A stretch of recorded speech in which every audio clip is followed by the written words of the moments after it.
Dobry wieczór, Szanowni Państwo. Witamy w Gdańsku na hali Oliwia na zawodach cyklu ISU Junior Grand Prix Solidarity Cup 2022. Jest to wydarzenie Międzynarodowej Unii Łyżwiarskiej organizowane przez Polski Związek Łyżwiarstwa Figurowego. Już za kilka chwil rozpoczniemy program krótkich juniorskich walk sportowych.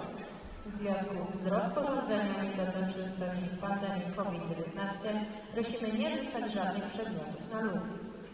Good evening, ladies and gentlemen. Welcome to Gdansk, welcome to the Hala Oliwia, and welcome to the ISU Junior Grand Prix Solidarity Cup 2022.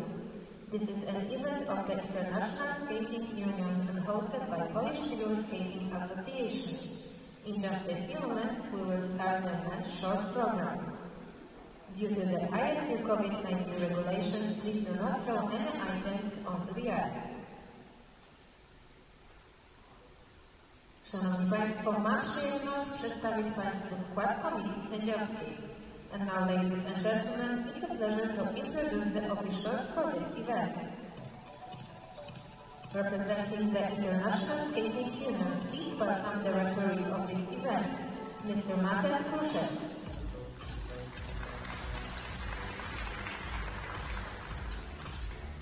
The panel of judges. Judge number 1, Ms. Noemi Szybkowicz, Hungary. Judge number 2, Ms. Liza Kowarczyk, Poland. Judge number 3, Ms. Karen Howard, Canada. Judge number 4, Mr. Marco Fagioli, Italy. Judge number 5, Ms. Karolina Matiesa, Sweden. Judge number 6, Ms. Mary Chapman, Great Britain. Judge number 7, Ms. Lori Johnson, United States of America. Judge number 8, Ms. Vesela Popova, Bulgaria. Judge number 9, Ms. Donatella Leonelli, Switzerland. Please welcome the technical panel. Technical controller, Ms. Ania Risk, ISU.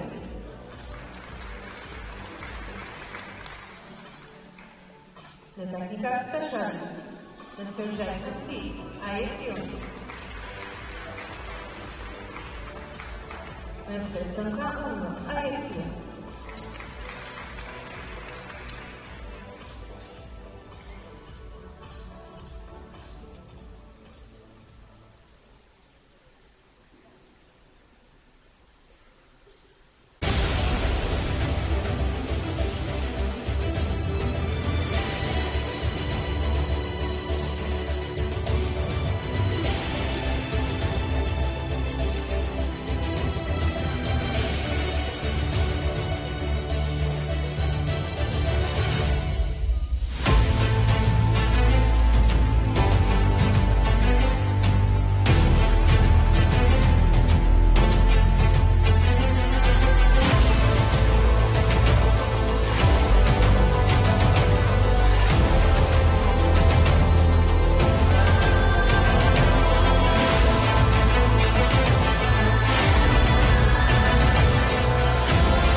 Hello, everyone. Welcome to Gdansk, Poland, and day one of competition on the ISU Junior Grand Prix, week number 4. I'm your host, Ted Barton, along with Mark Hanreddy. Mark, we've had a long day so far. We've had the women's short program, the pairs short program, and we finished today with the men's short. Absolutely. We've seen some brilliant skating already so far, and now we look towards the men's short program. Expectations set high. Hope to see some amazing skating. Final event on day one, the men's short, coming up right now.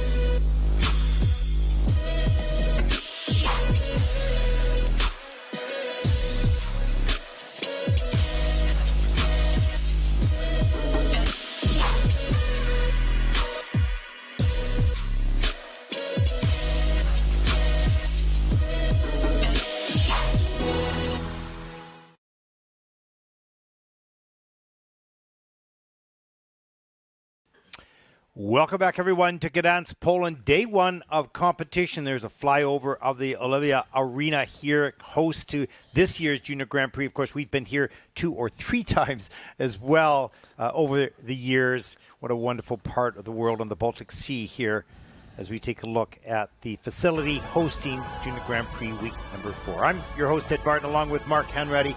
Mark, final event of the day. We started about 7 o'clock this morning. It currently in Gdansk is 6:19 at night.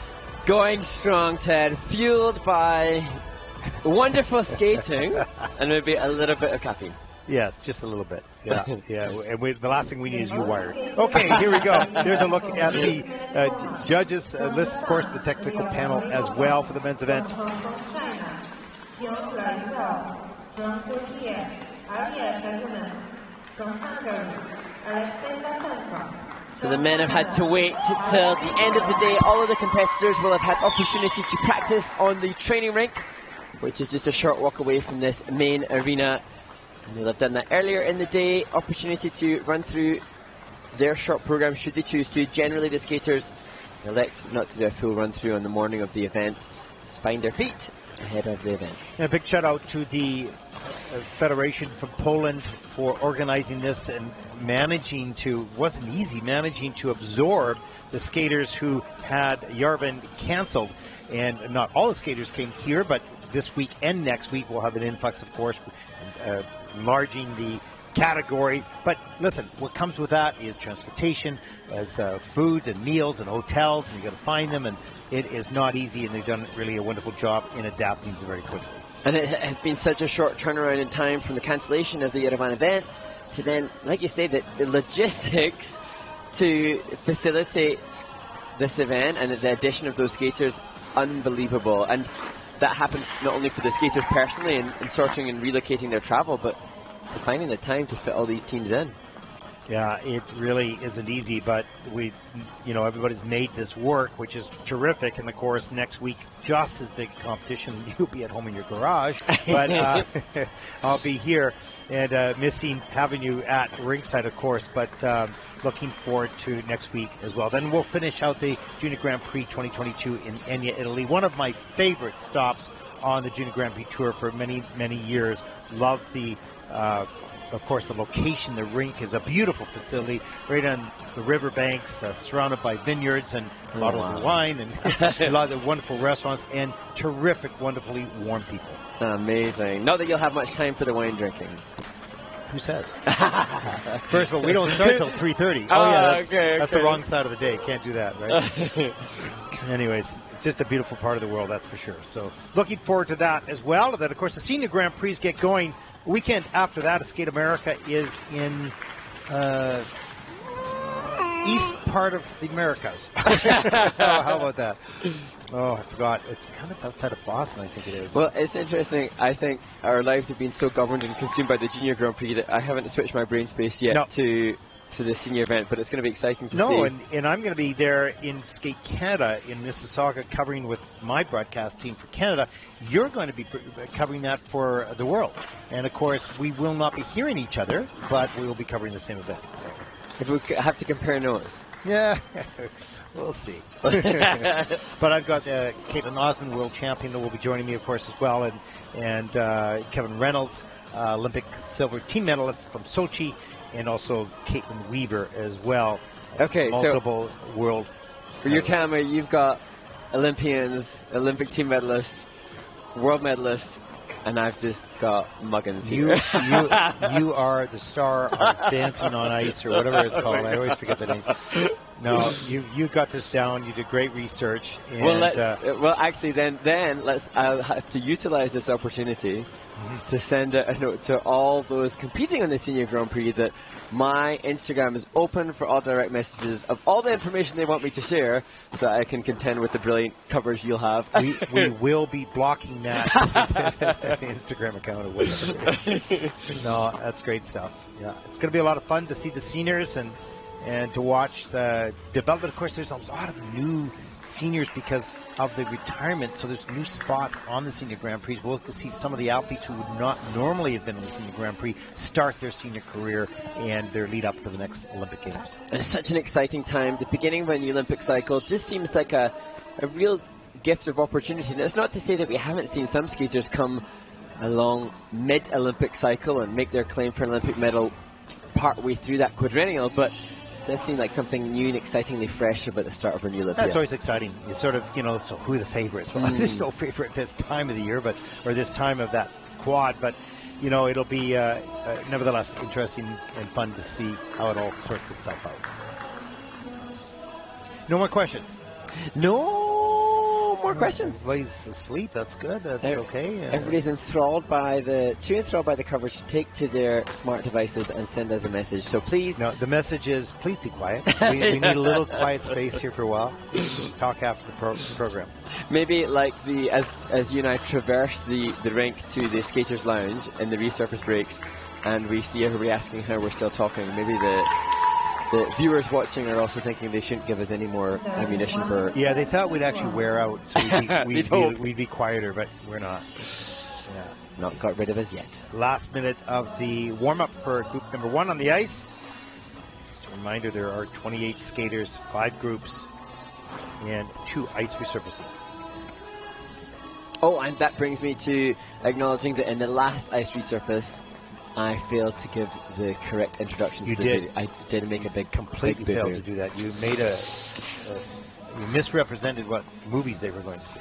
But what you see on your screen now is Nadia, the junior world bronze medalist in ice dance with her partner Peter Bowman. And in one of the breaks, I suggested that she had to compete with Kayla Smith, the American pair skater who led the American cheer squad. And I said, you've got to try and contend with Kayla now. So I'm going to try and cultivate a campaign for who's the best cheer squad. And we talked about that a little earlier. Nadia is going to have her grandparents who live in Ukraine taking the train here to Gdansk to see their granddaughter skate in the dance event. That's very, very special indeed. And here we go. Men's short program.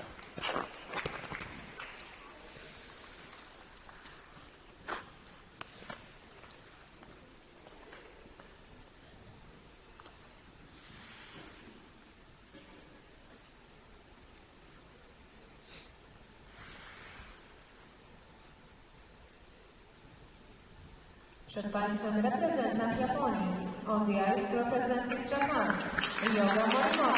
Ryuga Morimoto, whose training mate Mashimada finds herself in second place after the women's short program. He's hoping for the same kind of success. Well, 69.46 personal best this season. Courchevel, week 1 of the Junior Grand Prix, looking to top that score right here. First skater out. Sometimes it's a blessing, sometimes it's a curse. We'll find out right now as this young man takes to his starting position as he'll skate to Nemesis.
Ryoga Morimoto from Japan, the bronze medalist at the first Junior Grand Prix of the series in Courchevel, and coming into this eager to try to repeat that medal-winning success. Maybe not the same quality of short program performance as he enjoyed in France earlier in the season, though. A couple of little wobbles. Yeah, a little rough landing on the triple loop. I also felt a little bit, certainly not to be critical, to be analytical, the timing, phrasing of the movement with the music was a little bit off. So that's a very rhythmic piece of music, and you need to match that movement right with the phrasing. It was slightly off. I understand it's choreographed to it, but it just didn't connect as much today. And as you really pointed out, being the first skater onto the ice, that in itself poses some challenges. All the adrenaline of everybody in the changing room manifesting through Ryoga, who was first to take to the ice. This was good, though. The opening triple lutz, triple toe. Pretty good equality in the height on both jumps. And a nice spread eagle entry. Just unfortunate that he did well to cling on to this, Ted. Watch the free leg. He gets that, and you can see him pull it back to stabilize the landing. It's stuck out front there and gets it back. Has the skid on the edge, but manages to get that free leg back to not have to fall. A lesser deduction than it otherwise could have been, but not the clean skate. When he competed in Courchevel, everything, all of the elements, all 7 elements in France were positive grade of execution. Here, a mistake with the loop, forcing the negative grade of execution, and this step sequence dropping a level here, a couple of little wobbles within that. So not optimal for Ryoga, but only 15 years old, and in 2019 he was the novice A national champion in Japan. So, you know, well, he's got a bright future, no question of that, and you have to get over the struggles, if you will. Courchevel was better in the short program. This had a little bit of a challenge, but not so bad. No, not bad. Still a great program. Still see a pretty good score here. Personal best 69.46. Won't touch that here, but 63.53. And you can see the Hamada coach not of approval for that. First skater out in the men's short program as we get going on the final event of day 1 here on the Junior Grand Prix. Next stage, representing Hong Kong, China, Hyung-Lai Zhao. Hyung-Lai Zhao from Hong Kong, 18 years old, competing here in Gdansk. 4th Junior Grand Prix season, so well seasoned in this series.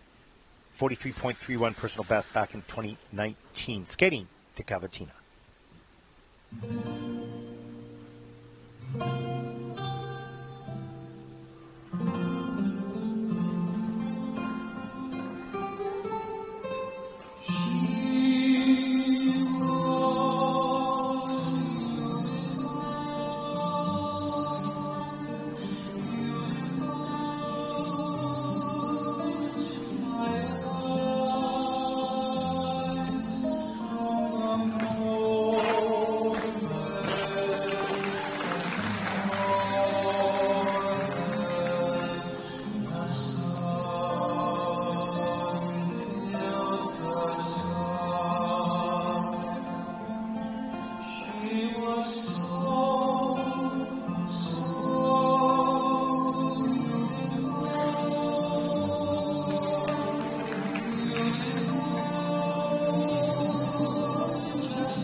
What a lovely version of Cavatina, just so silent, not silent, but so calm.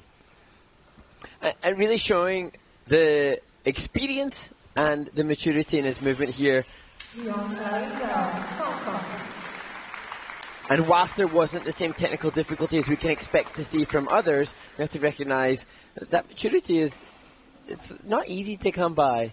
And the ability to pull off a piece of music like Cavatina is a hard skill. And interesting, you know, sort of two instruments, the voice, of course, and I'm not sure if it was the guitar, but probably different instrument, string instrument, obviously. And very clean and very simple and very beautiful. Quite haunting in this arena. And you can see from the opening movement with that spread eagle, the pivot and the spread eagle there, and the toe steps, and elegance, and a good body line, good body awareness. Here, the triple toe, and the planned program content did include triple flip, triple toe, and triple toe. Triple toe worth 4.2 at base value, triple flip 5.3. So electing to go for something a little simpler, but knowing that was perhaps safest, more guaranteed success in the grade of execution. It did have a positive GOE, so that's good. And there was the triple loop. Here's up into the double axle. Nice, pretty nice spin position. Get that leg up a little bit higher, perhaps. Good spin position here. Nicely straight down. Nice tiny circles. Keeps the center of the spin, doesn't travel.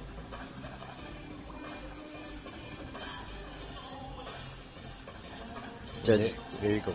Judges looking for good, controlled, clear positions, and that fairly evident in the change foot combination spin to round out the program for Hyung Lei Zhao from Hong Kong. 55.91, and looks pretty happy with that score. And that'll put him, for the moment, into second place. Looks thrilled with that score.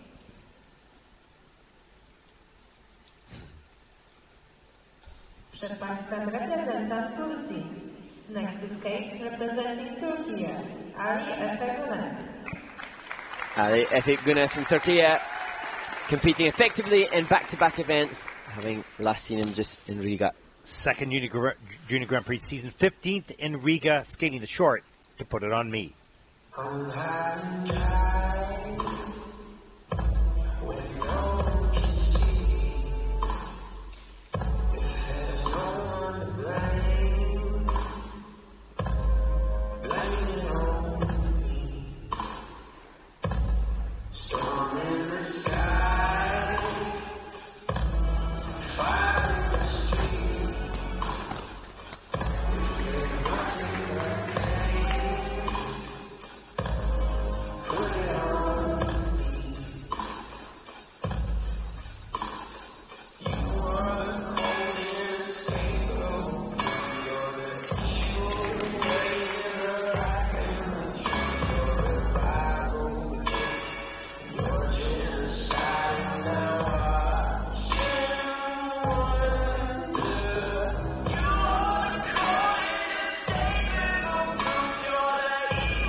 tricky skate for Ali Efegunes from Turkey.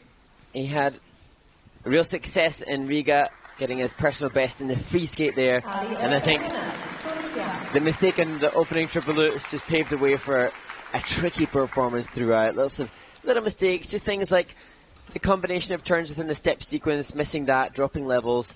So I think, unfortunately, it's going to be tough to contend for anywhere near his personal best. Yeah, and I think when you have a great skate in the competition beforehand, your expectation is high. Okay, I can do better. I can climb the ladder. It's good. One mistake. Oh, no, that's gone. Brain starts overthinking, all sorts of problems. You can see the upper body rotate a little bit too early on the takeoff of that Lutz, and he didn't check out early enough. He had to step out, a little bit over rotation there. Here's the double axle. Good speed off the end of the edge.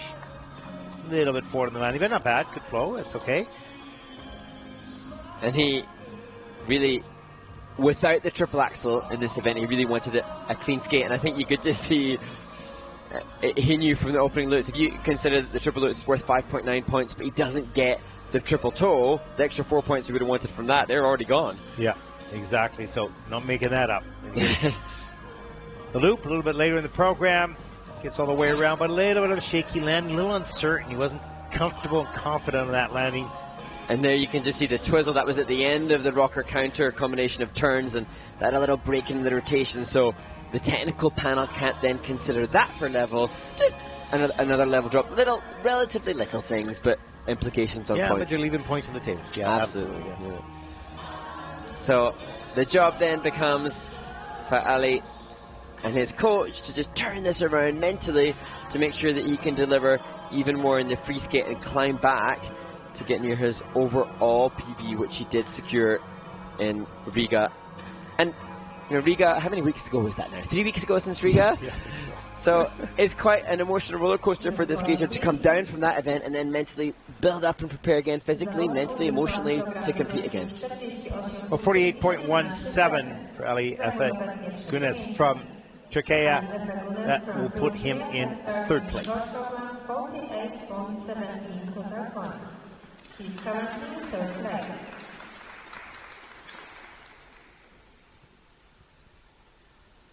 Przed Państwem reprezentant Węgier. Next to skate, representing Hungary, Alexei Vlasenko.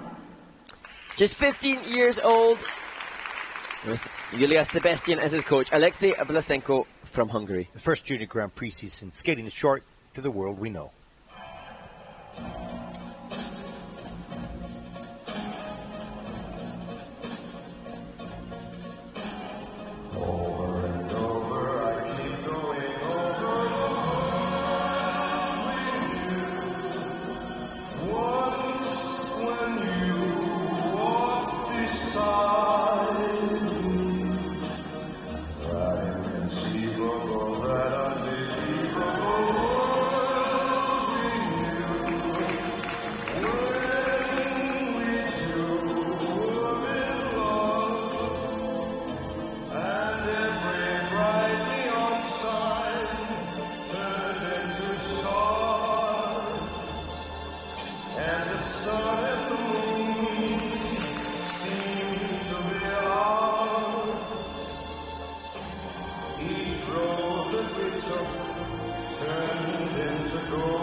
15-year-old Alexei Vlasenko from Hungary, skating to the world we know over and over by Frank Sinatra. And this young man should be very proud of himself, delivering in his first Junior Grand Prix.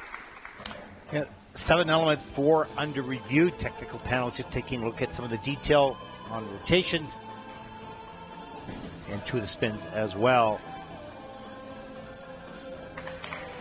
I'm just impressed. I just think well trained, well taught. The Frank Sinatra choice, the bow tie over the shirt, everything considered to try to make a really good start and debut on the Junior Grand Prix. And I think paving the way for a good future. Yeah, I had nice presence on the ice, particularly in the opening of the program. Kept good flow and speed. There's the double axel. One, maybe stretch the free leg out, straighten it back up a little bit stronger core strength. That'll come in time as he continues to grow and gain that strength. There's the triple loop. And the free leg out. Yeah, and although I think maybe a slight touchdown with the free foot on the loop, but very well musically phrased. It was perfectly put on music as well. And I think, Ted, that's Szabolcs Vidrai, former Hungarian champion, another member of his coaching staff. And we've seen good representation from Hungary, consistently producing lots of quality skaters. Yes, absolutely. Over the last few years for sure, or a number of years. And the hope is really, Ted, is that these experiences return the skater to their respective training rink, eager to learn from the PDF given to them by the judges' feedback, the technical panel's feedback, and try to close the gap with some of the stronger skating nations. Yeah, and learn how to transition from junior to senior. That is probably a 4 or 5 year process from getting into juniors, improving in juniors enough to get to seniors, and getting into seniors to be respectful. Then it's another 3 years or so to challenge for the top. So it's a long road unless there is exceptional abilities developed early on, and then navigating through, through no injuries and health. And that's where the coaching staff really have to consider the long-term athlete development plan. And when you have coaches like the likes that Alexei Vlasenko can enjoy having, who have experience and lived through it, then they come with that knowledge. Short program scores for Alexei Vlasenko from Hungary, 48.74. That'll put him currently in the 3rd place for the moment. He is currently in 3rd place.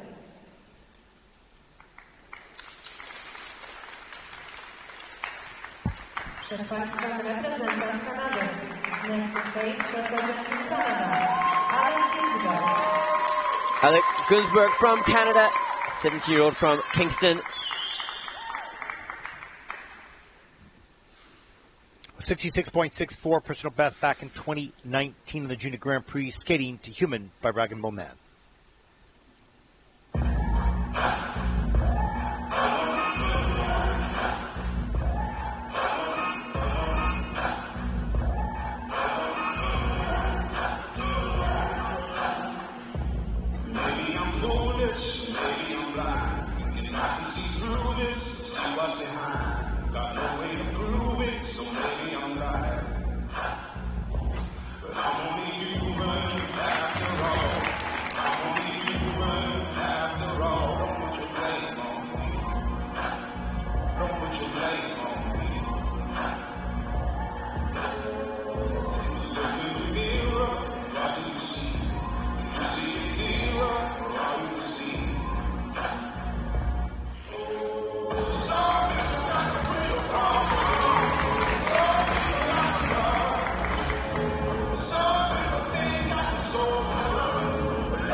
Gunsberg from Canada, coming into this event in his 4th year in the Junior Grand Prix with personal best from 3 years ago.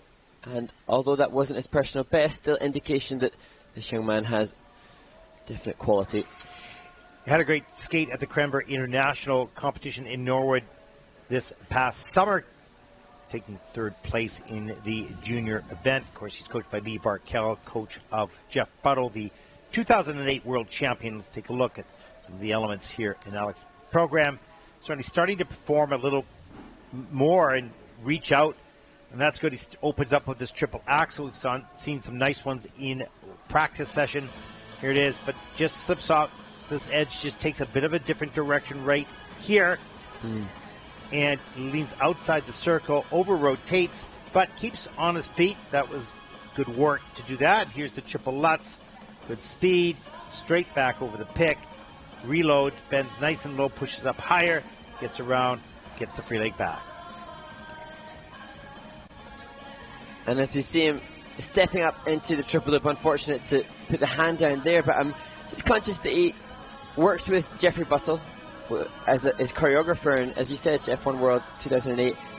And I'm looking at Alec and conscious that as a 17-year-old, and it's his 4th year in the Junior Grand Prix, conscious that in this world of junior men's skating, he is relatively older. But what great inspiration to have somebody like Jeff, who I think won Worlds as a 25-year-old. So that motivation and inspiration to Alec to know, I've got longevity. I know people that, continue competitively. Early development is great, but any development at any time is fine as well. And some skaters take a little bit longer to put it all together. I think Alec he had an injury. He won the Novice Championship of Canada back in Vancouver, I think 2018 it was, or maybe even earlier, I'm not sure. But he just was absolutely perfect. Had a serious injury after that, and took a while to get back into it. Then grew. This is this type of thing that all these athletes go through, and it either it slows down their process or their progress from time to time. It may emerge a little bit later on in his career. So certainly nice to see the axle off here in the short program. Had a step out. We'll probably see it go long. And good, the thing that Alec can lie confident and comforted in the knowledge that he's got a team behind him that has done it. Oh, yeah. And he's got the quality that is evident, although not clean here, definite quality that will facilitate great results in the future when everything comes back together. Absolutely. And interesting, you talked about Lee Barkell a little earlier this week, and you asked me what type of coach he was at a competition.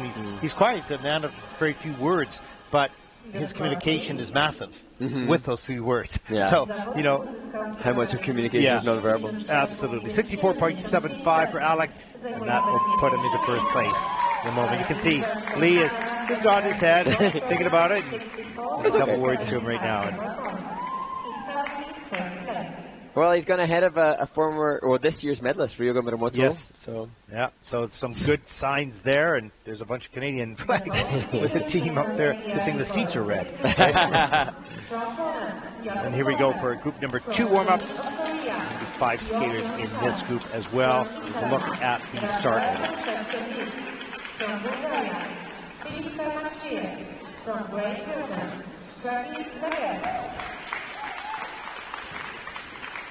Well, just a reminder for the remaining schedule for the Junior Grand Prix. Of course, we'll finish out this week here in Gdansk. A couple of days off. We'll come back to Gdansk for week number 6 on the Junior Grand Prix with additional skaters, of course, as was this week from Yerevan.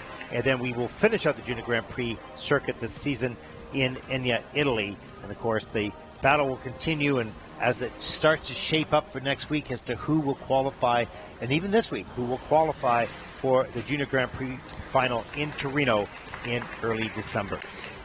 And interestingly, Ted, I was really conscious of the teams, the skaters and the teams who were considering the allocation of events to try to secure that Grand Prix final place. We saw Nikolai Mamola, the Italian skater who won in Riga, changing up his competition allocation because he suspected that participating in Latvia at the last Junior Grand Prix would enhance his chances of making the Grand Prix final, and in turn he went on to win the event, and so hedged his bets properly.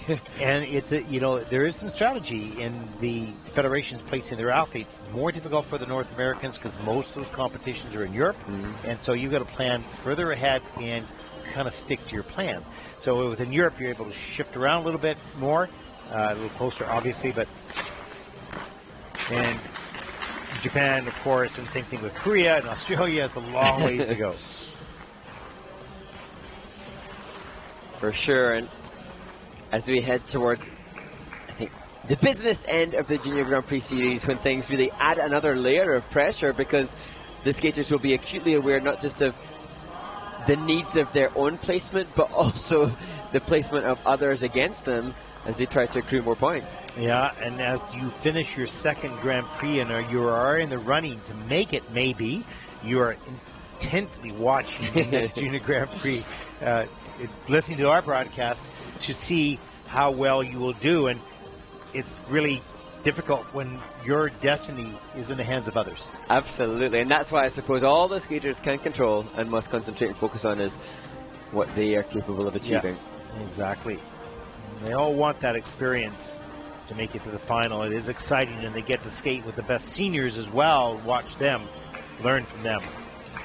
Another factor is the knowledge that there is prize money awarded. So prize money for some of the skaters, dependent upon the federation that they come from, is a massive boost to their training costs. Yes, for sure. Absolutely.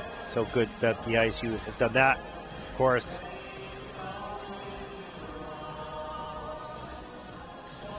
And, you know, when we think of the juniors, we think of them, you know, how many of these will move up into seniors? But a bigger question is how many will move into judging? How many will move into coaching? How many will move into volunteers? Yeah. They may not reach that high level. Most of them don't, right? But they stay with the sport for life in many cases. There's always room for people as a volunteer, as a technical specialist, or a judge, or coach, or just to learn to skate coach as well. So. Well, absolutely. And it was, we touched on it earlier, I think. In the women's event, I'd been listening to a podcast of a judge, I think from the Netherlands, and Jerome Pern was... Yeah, Jerome. He was explaining that he hadn't achieved world-level skating of his own, and yet he's a pivotal influence in many of the technical committees and decisions made within the International Skating Union, having devoted much of his life to the pushing forward of the sport. And so... You can have great success. You know, I competed at the world level, number 16 in the world, and then I retired the year after that and never made the Olympic Games because I broke my foot. I actually would have been on there, but I broke my foot. Okay, but then I went on to work 5 Olympic Games. Amazing. But in different ways, right? Yeah. So there is always a spot for people interested to be within the sport, no matter what that job or volunteer position is. If you love the sport, there's a place for you. And actually, interestingly, having from where I live and work in the UK, there's a senior Grand Prix being assigned to Sheffield, and I've been hearing of the recreational skaters, the adult skaters who are volunteering in a voluntary capacity there as part of the organising committee and support network, and that in itself is hugely exciting to some of the adult skating community that I know, and just nice to see this inclusion. And that, again, that leads us back to World Ice Skating Day. The more inclusion, the more participation, it's got to be good for our sport. Absolutely. And events like this would not be possible without that group of volunteers in this federation, and of course volunteers as well within the ISU. So it is a machine. It is an elements of business within this as well, of course. I'm conscious that you and I can't really appreciate the organising committee as much because we run in between events, but I keep thinking, oh, the food's all been replenished, the drinks have all been replenished, some magic fairy is coming and looking after us all. Yeah, there's more donuts. As we return to our seat. The donut static. The donut fairy arrived. We're watching all these amazing athletes working out and sweating away with their physical feats of greatness, and you and I. We lumber over with our big coat and our gloves. And so give me some hot water and a donut. Yeah. But, you know, I love the work in the trenches. I mean, this is trench work. Mm-hmm. You are with these young skaters. You're in, you know, not the biggest arenas of 18,000. It's all warm and stuff. You are in the trenches where skating really happens. And, yeah, it's going to be cold sometimes and whatnot, but it is really where it starts. And I find it very exciting. And just so very conscious of everybody here to support, further forward, promote the skaters and the sport. Absolutely. Here we go. Group number 2. Reprezentanta Polski on the ice representing Poland, Jakub Lofek. The first of the home nation skaters, Jakub Lofek. Well, third Junior Grand Prix season, first Junior Grand Prix event of this year. Lots of experience. 24th at the Junior World Championships, 4th in senior here in Poland, skating the Stairway to Heaven.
Now, that was interesting in a way.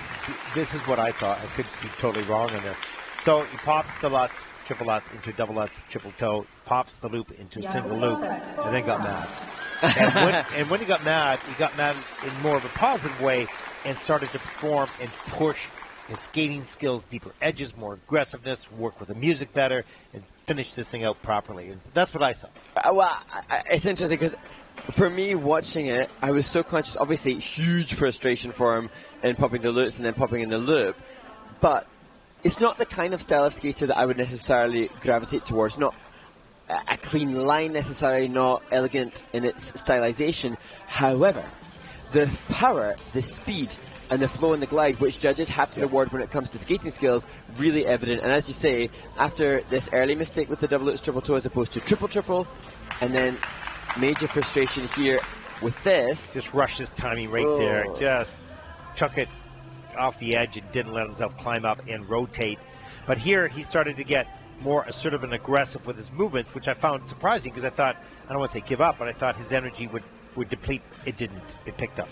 And now looking as we get to see advanced notice of the judges' input for program component scores, he's got some sixes in the program component scores. So despite only one triple, the judges recognizing the fact that there were strengths.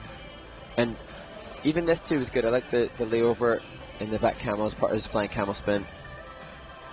Coming in at level 4. Yeah, it's interesting. You know, emotion can fuel you positively or negatively. I think in this way, his frustration helped him through the rest of the program in a good way. Yes, and the Stairway to Heaven piece, a good version of that, and served him well. Short program scores for Jakub 54.62. You can see that's not a bad score for those mistakes. I'll put him currently in 4th place. Not so far away at the moment, anyways. Many skaters yet to come. Przed Państwem reprezentant Korei. Next to skate, representing Republic of Korea, So the second medalist from the Courchevel Grand Prix, this time the silver medalist, Yong Cha from Korea. Well, 70.25 personal best in week 1 in Courchevel, 19th at the World Junior Championships last season, looking to up the score and the placement as he starts right now, skating to the devil.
Yong Cha from Korea, and I remember watching him in Courchevel, and we were both kind of silently willing him on to a medal, having seen him on the Junior Grand Prix circuit for many seasons. Yes, exactly. Just off the rostrum. And so wonderful to see the follow-on confidence that that silver medal in France has given him. Yeah, he looks like he's discovered, hey, you know what, I can do this. I know how to control this now. That triple loop was just a beauty, and generally not a tight rotator in the air, so he needs good lift. He's got that here today in the short program. So some good speed coming down on this triple lutz. Watch him pick and back his body right up over the pick there, straight up in the air. A little loose in the air, but no problem all the way around. Triple toe loop, and that is under-rotated in the judging system. Interesting that the grade of execution is still okay based on the quality of the other aspects of the jump, despite that under-rotation. But double axel, the knee bend, the flow and glide on the landing. Yeah. Back inside counter, Mohawk prepping for the loop. And that was easy. That looked easy. And Young-kyun turned 19 on Saturday, and so this will be his last season on the junior circuit. As we look at some of the body movement attempt to try to secure level 4 in the step sequence, coming through as level 3. And he adds more maturity, no question. I mean, we've seen him for a number of years, obviously, and continue to grow for sure, but you can see the maturity, and he's ready to start to move into senior. He's going to need up the technical difficulty, of course, get the triple axel and whatnot, but certainly the qualities are ready to go. Absolutely, and all respect to Hyung-kyung Choi, his coach there, who we've seen abundantly on the Junior Grand Prix already. Yes. He's really developing an incredible reputation as a strong coach from Korea, not just in the women's discipline, also in the men's. Well, doing a great job. And Korea Federation has turned out good skating for so many years now, and they're, you know, a real threat to always be close to the podium, on the podium, and of course right now we have the sort of the battle between Japan and Korea in regards to the top skaters on the junior anyways.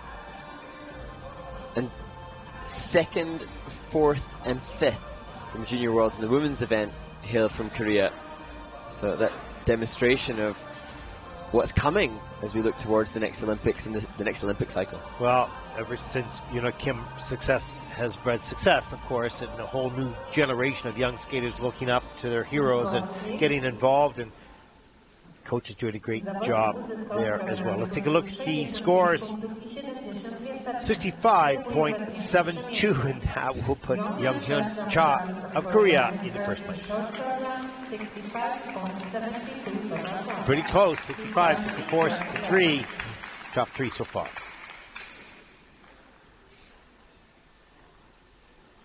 Przed Państwem reprezentant Włoch. Next to skate representing Italy. Rafael Francesco Zic, silver medalist at the European Youth Olympics earlier this year. Born in Hanoi, Vietnam, second Junior Grand Prix season, first event this year, 15th in the world's last year, skating to Autumn Moon.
I like it skating. I find it interesting and sort of mesmerizing to a degree. Yeah, I completely agree. And I'm casting my mind back to the, as the Italian team cheer him on, the various different Italian skaters that we've seen. Obviously, the last Junior Grand Prix won by an Italian, Nicolai Mamola. And Raphael, another quality Italian skater, but what's unique is a unique style to him. Yes, yeah. And sort of weaving his work throughout the program, which worked well with the music. And even that movement there, you know, we again look back at what the judges want to see. They want to see engagement, commitment, and involvement based on the understanding of the music. And that subtlety of the movement at the start does demonstrate to the judges that there is that. And choosing to go for the triple axel, we've seen the leader electing to do the simple double axel, the risk versus reward. Triple axel, if landed cleanly, is worth 8 points. Double axel only 3.3. Obviously, that fall incurs some pretty hefty repercussions negatively on the technical element score. But triple H, triple toe here, cleanly done. No hesitation at all. Under-rotated on that triple axel and went down. But other than that, jump combination beautiful. There's the triple loop. No problem at all. A nice traveling 3 turns, back 3 turns into a back camel. And we think of other Italian men's skaters, Daniel Grasso, Matteo Rizzo, who we see on the senior circuit. And they're all quite unique and individual. Some other skating nations showcase similarity in style, but the interesting thing I find about the Italian men's skaters is that they were never like, oh my gosh, this is going to be an Olympic champion, but they started to build, they all did, started to build the skills. That might happen, right? Who knows? Catching us by surprise, the Italian. Yeah, absolutely. 70.02 for Raphael, and that will put him currently into first place. Nicely done. 4.3 point lead there. Got some really nice qualities. Przed Państwem reprezentant Bułgarii. Next to skate representing Bulgaria, Filip Kajmanczyk. 18-year-old Filip from Bulgaria, born in Sofia. Well, it's 47.08 personal best at the World Junior Championships. He was 31st in that competition, national junior champion. We'll skate Tanaya by Hans Zimmer.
Well, an impressive Bielman spin position to close the short program for Filip Makachev from Bulgaria.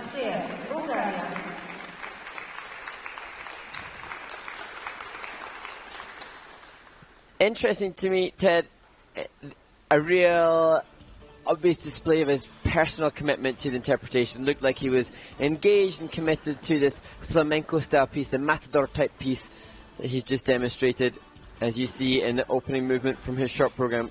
Yeah, and it's nice to see because, you know, so often in the juniors that is forgotten.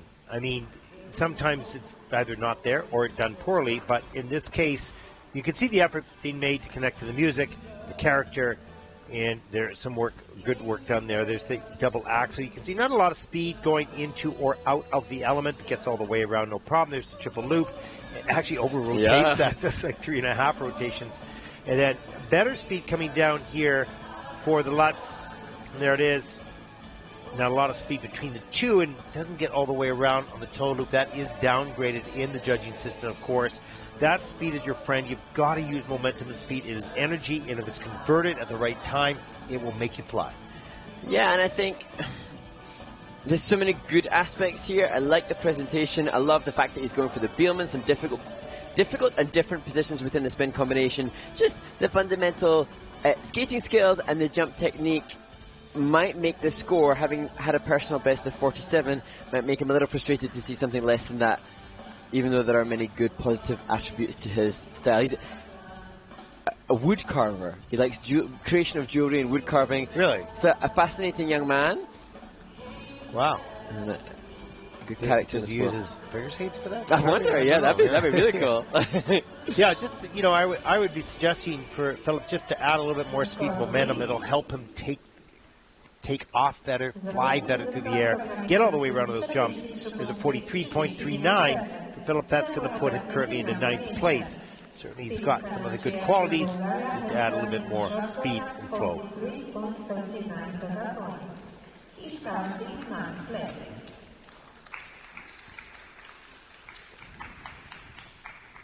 Przed Państwem reprezentant Wielkiej Brytanii.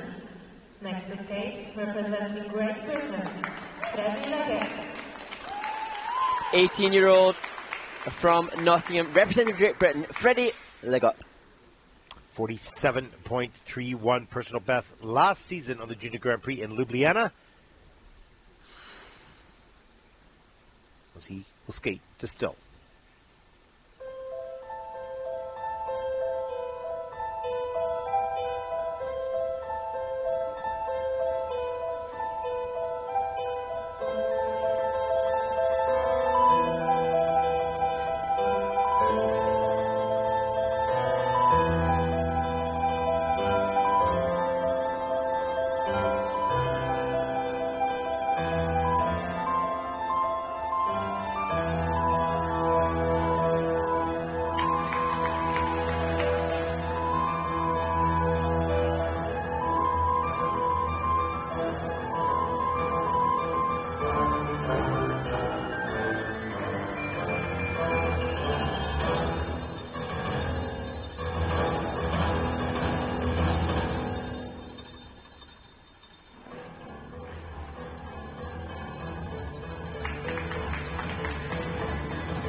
Brilliant interpretation from Freddie Legault from Great Britain. I kind of like his approach. It was different. And when he first started to skate, I thought, wow, this, I don't remember from last season, but thought, wow, this is, you know, unique and different and assertive and confident. And to me, a wonderful vehicle of music choice and stylization between he and his coach, Tamara, who greets him as he comes off the ice. For a young man, a young 18-year-old, something that he appears and looks to be very comfortable interpreting. I don't think a supremely classical choice would have been right for Freddie, and this, a brilliant decision. No, and it doesn't look like you had to convince him to do this. No. It looks like he wanted to do it, and that is key. And having seen his coach, Tamara, at work, she is just an unbelievable ball of energy, and you can see that brilliant influence. And this was gorgeous. Beautiful triple loop. Beautiful triple loop. So soft. Such a clean takeoff edge. And here's good speed coming down. Some nice turns right up into the triple lutz. And just slips off the back edge. Of course, just a triple lutz combo. We'll get credit for the second jump. It's double axel. It's done. And now, if you, who is a ball of energy, saying that Tamara is a ball of energy, we've got, you know, a lot of energy here. Honestly, that woman she skates around chasing after her students, full of energy, and we saw her with the other British competitor in the women's event, Alexa Severin, who had a good day in her short program. And as you say, you know, you're a product of your environment. So great that there are two competitors here, training mates, pushing each other, the coach, all working towards. Yeah, it doesn't make it easy, but it makes it easier when you've got a group of people that are striving for the same thing and pleased to do so. And when you've got, so if Alexa's gone off and done her run through, it motivates Freddie to do his run through. If he does a back-to-back, it makes it more likely for... Oh yeah. No, I've been in that type of party. Going, oh my God, that guy just did a back-to-back. I got to do a back-to-back. Oh man. But a fascinating story about Freddie. His right boot snapped and broke just 7 days before Junior Grand Prix screening for the British Ice Skating Association back in May. Couldn't get new boots due to a production issue from Riceport, so he borrowed the old right boot from the Irish champion Sam McAllister to get through. So he missed precious weeks of optimal training in the summer, so all the more credit to him for delivering here. You're like from MI5 or something. You have all this info. 47.46 for Freddie Leggett from Great Britain, and that will put him currently into 9th place. What else do you do for a living? Sounds pretty fishy to me.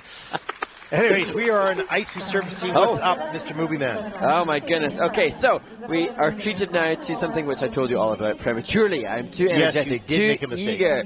So now we do actually get the chance to look back at the interview with Kayla Smith and Andy Deng, the winners of the pairs competition in Riga. And then we go to Oberstdorf, a mecca for great skating in Germany, and we will look at one of the ISU Elements Explained videos. And this time it will be of the jump combination. And finally, as you rightly said, a real treat to see the story, the up again story from Canadian ice dancer and former world medalist Piper Gillis. Enjoy.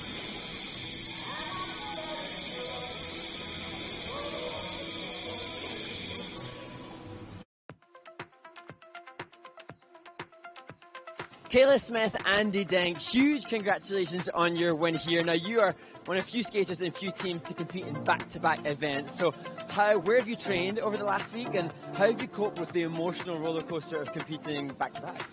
Yeah, so we trained on Sunday in Ostrava, so we had a practice ice on Sunday, and then we flew over and we came early on Tuesday morning. We had a practice session then. So, yeah. Has it been hard, Kayla, to come from that success straight into another competition? Yeah, it's definitely physically and emotionally demanding, you know, being away from home for that long.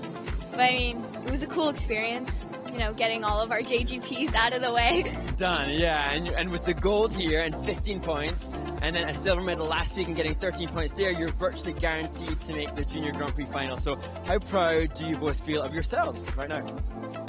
Very good. Yeah, it's awesome. It's really amazing. Kind of just to be able to have that opportunity to kind of go and compete in front of everybody, and be with the best of the best. Absolutely, absolutely. Now it's 3 weeks from the or 3 months even, sorry, from the Junior Grand Prix final. Now I saw your coach earlier, and I think she has some pretty big plans for your training. But have you guys got any particular goals for the next few weeks in training? Probably getting our triple twist and then landing triple throws more consistently on one foot, and then getting our jumps together again. Plenty to work on, plenty to work on. So just before I leave you, we've just got to acknowledge that Kayla, you are everybody's favorite cheer squad member. If those watching haven't seen it, you are utterly amazing in the ways that you support your other teammates. So kudos not only for your wins here, but also for the support that you give to others. So well done to you guys. So good job, team. Well done, and good luck for the rest of the season. Thank you.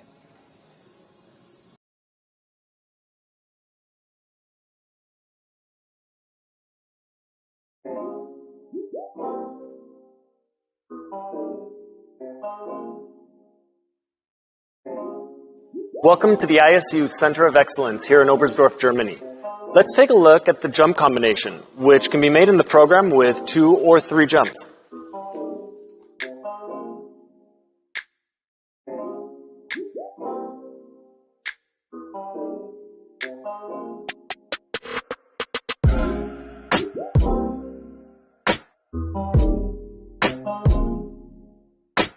In the jump combo, it's really important that the skater on the landing of each jump is really stable over the next takeoff or skating leg.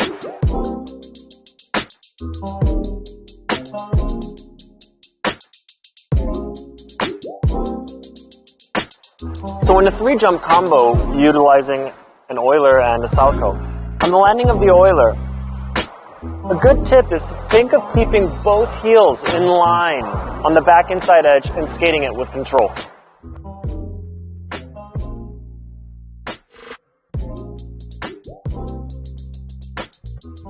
So, a good exercise to train the Euler and Salchow elements after the first jump is for the skater to stand by the boards, give a good push, and perform the Euler, followed by the Salchow either in single, double, or triple.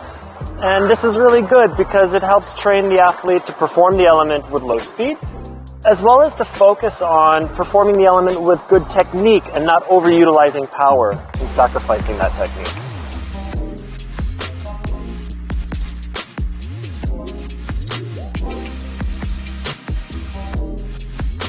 Thanks for having a look at the jump combination with us.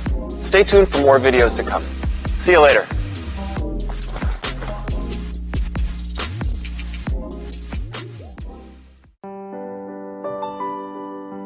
My name is Piper Gillis, and this is my up again message to my younger self.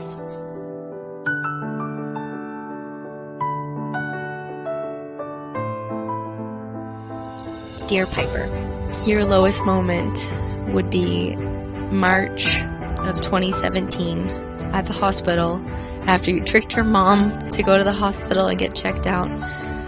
She was diagnosed with stage 4 brain cancer and was told that she could live from anywhere from 5 days to 15 months. One of the worst days of my life. You know, my mom was my biggest fan. She was the ultimate skating fan.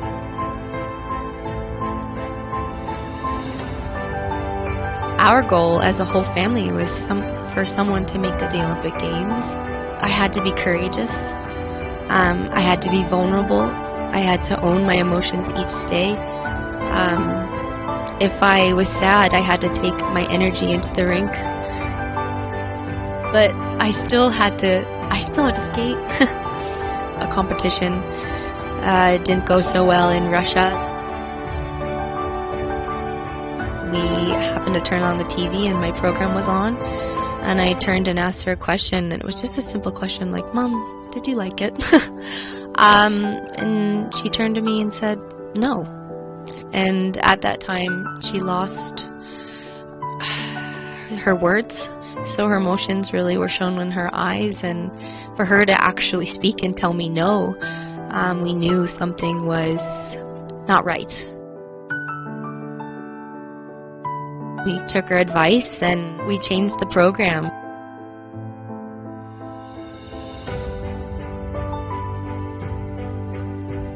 We took a leap of faith, created something completely new, went to the Olympic Games and skated completely lights out, like the best we could have ever done. We always have to find something to encourage us, and she encouraged me. She did pass away, and I miss her every day.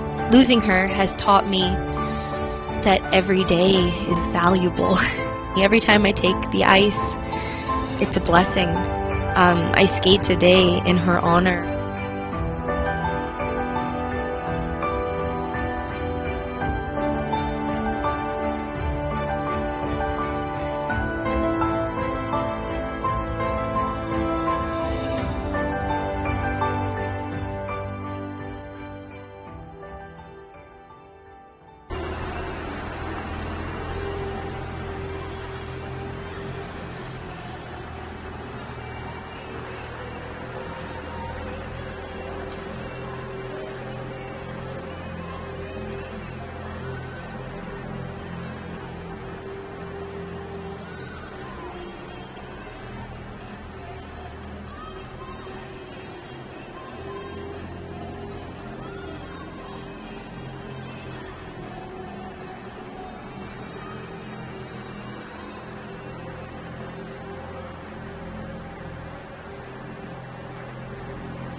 The following skaters may now take the ice for a 6-minute warm-up.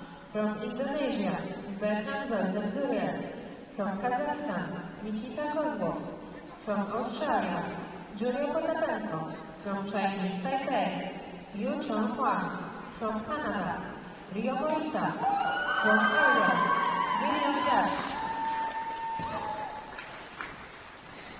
Welcome back to Gdansk for the next group of men in the Solidarity Cup here in Poland. And the men will have all trained and practiced on the training rink earlier today in preparation for their short program performances this evening. As you see Ireland's Dylan Judge on the screen, prepping for his short program with some rotational exercises. This 6-minute warm-up, an opportunity for the skaters to acclimatise to the ice surface, fresh ice following the resurface. And most of the skaters so appreciative and grateful for the quality of ice that they can enjoy at this International Skating Union event. Dependent upon their home skating nation, some of the skaters not accustomed to this quality of ice surface, and it can really make a big difference upon the comfort and the speed, the ice coverage of the skaters. Did you miss me, Mark? I did. I started to panic. I know you. Flying solo. I thought you'd left. You're talking about the ice quality. I got it all. Sorry, a little bit late. I've had to grab my tea. It's been a long day, but it's been a great day. Well, I just realised, Ted, I thought we'd established that I was going to have a pretzel, and I come back empty-handed, just a coffee. That's because I mentioned it, but you quickly forgot it. They were good. So here we go. Warm-up for group number 3 on the ice. And it's interesting because we were just speaking with a British boy, and he was kind of unique and different and innovative, and, there's a lot of work to do on this. And it's interesting from our perspective because we see a lot of skaters. When a skater stands out, they may not stand out to other people, but we're in this business so long, and we're watching every single skater with detail, of course. And when they do stand out, it's kind of nice. And I think it's nice for them to hear that, even if they have missed an element and whatnot. So, and I mean, it's really interesting for us because I remember in the women's event, I think the Danish skater Flora Maria. Oh yeah, she was awesome. She was fantastic. She scored 40. Now the winner of that event scored 70, and yet I'm remembering the Danish skater because of her originality and her difference within the program component scores. So great for us to give the skaters the chance to be seen and heard and respected for what they're offering, even if that isn't a leading score. Sometimes the I don't want to say the best performance, but I want to say the most outstanding performance comes from the middle of the pack. Oh, absolutely. And can even come from early on, right? I even remember skaters like Laurent Taubert from France, who was never a world medalist, but somebody that in the 90s was such... That's right, I remember Laurent. You're laughing now. I'm not laughing at him. I thought he was terrific. Remembering his brilliance, but that was back in the 90s, so we're talking 20 years ago, still a memorable skater, and yet not a world medalist. And you were just, out of grade 3 or something? Well, I'll take that. Yeah, no, truly, they're memorable skaters, memorable moments, memorable performances, and they're not always the champions. Yeah. That do that. Yeah. And another thing on the back of, during the ice resurface, as we ran across the rink to secure a hot drink, we did see the British skater, and it was an interesting insight to post-competition debrief, because although Freddie skated well, it wasn't necessarily the score that he would have hoped for, and we were getting an insight into the debrief from his coaches and the work that the coaches have to do to try to maximize the experience despite the frustrations, because everybody comes in wishing for personal bests and big score improvements, and that doesn't always happen. And in Freddie's case, it was a case of not counting the rotations within his spins and therefore losing levels and losing points on that. And so the implications of that are that he doesn't get the score that he was aspiring for, and the coach has to work towards making the most of that situation. Yeah, absolutely. And the debrief is so important. And I know in our Canadian team, our team leaders have a debrief, I'd say a serious one, a detailed debrief. They first of all ask the skater what they thought, what they felt, did they reach their goals, what did they really learn, what did they gain, and what are they disappointed in. So that they make the skater go through the process, right? So they ask, that's wonderful to ask the skaters first. I've been in judges' feedback and judges' debrief situations where the judge just offers a plethora of corrections, and it's just managing. That's where it is different. For the judge is coming from a different standpoint, just analysis. The coach is mindful of the emotional impact upon them. And I think, getting the skaters involved in a self-analysis is important. It's quite often, people, we don't like to do a self-analysis because you have to face the reality sometimes, but it also makes you better. And they do it in a really nice environment. And I think it's really important. I think we saw the British coach doing that. So and these are really great, great ways to help these young people, not only in skating, but in life, learn to analyze what it is they want, where they are in that pathway, and what they need to change to get there. And that, we're here to look at who's going to be the most successful man in this short program competition, but that is a life skill that is more valuable for these people than winning the short program here. As excited as we are to see them, being able to have self-analysis and good judgment and analysis of where you're at in life. This figure skating business only lasts for a certain period of time. It's the skills you take out of this that are great. They're skills, when you go to university, the first, or as you guys call it, uni. If you go to uni, but uni. So what's he talking about? Unitard? Unitard? So, but you go for the first 4 years and you're just all over the map. But you're learning how to grow up. Yeah. And that's what happens here in the Junior Grand Prix as well. Let's get started. Group number 3. Take it away.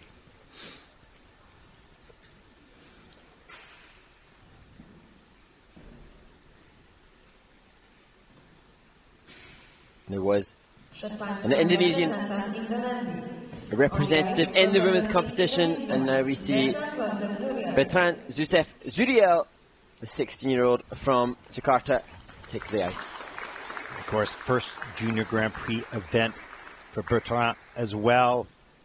Probably excited and nervous in the big arena here. And knowing friends and family back home or watching as he skates To Fall on Me by Andrea Bocelli.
Well, Mark, you know, it struck me with this young man. I think he's grown a lot in the last little while. Long arms and long legs. And I can tell you, I'm not that tall, but I can tell you when I went through my growth spurt as well, it's sort of like, okay, how do I steer this new body? Yeah. It's really hard. And you could see in the air when he took off, the legs were a little loose and the arms, you know, that's just this process after growth that you have to regain strength. And it can happen at different times, different ages for the different athletes. But for so many of the men, we do see that you can see as he gets off the ice, as he towers above his coach, that does have an impact. Sorry, I like this coach. I like listening to him work with his athletes and his attitude and you know, positive sort of reinforcement. There's the double toe loop. Tries to go up to the triple toe loop and doesn't get around. That's okay, but had a good try at it. And the legs just got really wrapped up there in the double loop. So, you know, just some strength to be gained now that the growth is there and getting control of the legs and the arms together. And I completely agree with you pertaining to the coach, and interesting to see Bertrand yesterday and seeing the joyous smile that he had about being here. And that's a rough skate. He's just had 3 falls in the program. That's tough. That's not fun. Nobody wants that for anybody. But it's just making sure that then following this event, he's conscious of, still represented Indonesia, still had the courage and confidence as a young 16-year-old to go out and represent my nation and get back up. It's not the getting down, it's getting back up again. Yeah, absolutely. And I feel confident knowing that this is likely to be shaped into a positive, having heard the coach and the influence that he has there rinkside with him. Yeah, I know, and you know, great coaches have a certain percentage of humanity. No, certainly sounds terrible. Like they don't have it, but the mixture of discipline and humanity is so critical. Forget about sport for a second. These are young people that are growing up, and it's complicated. Life is complicated. Everybody's life is a little bit different, and the sensitivity of the coach knowing the growth part in a person and the growth part in the body as they're trying to execute the sport, and being able to adapt your language to fit in both. Absolutely. And that is a very skilled coach to be able to do that. And for me, I believe that at this point, post-competition, immediately post-competition, rightly or wrongly, I think that at that point there should be nothing but empathy and appreciation for the human. At this point, as they get off the ice, yes, there's a little bit of analysis, but I don't think often the skaters are too dependent upon the human. Different humans, different processes.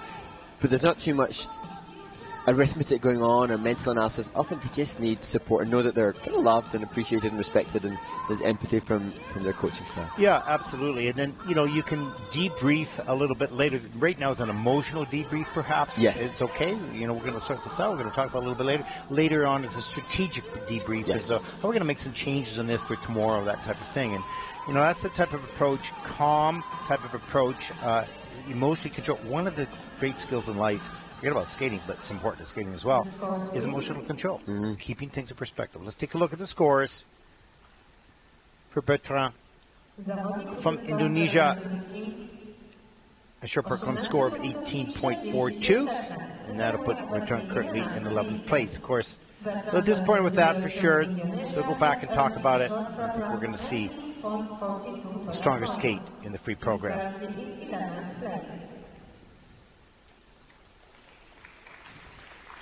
Przed Państwem reprezentant Kazachstanu. Next to skate, representing Kazakhstan, Nikita Kozlov. A young 13-year-old Nikita Kozlov from Kazakhstan. As he takes his position to skate to Never Tear Us Apart by Joe Cocker.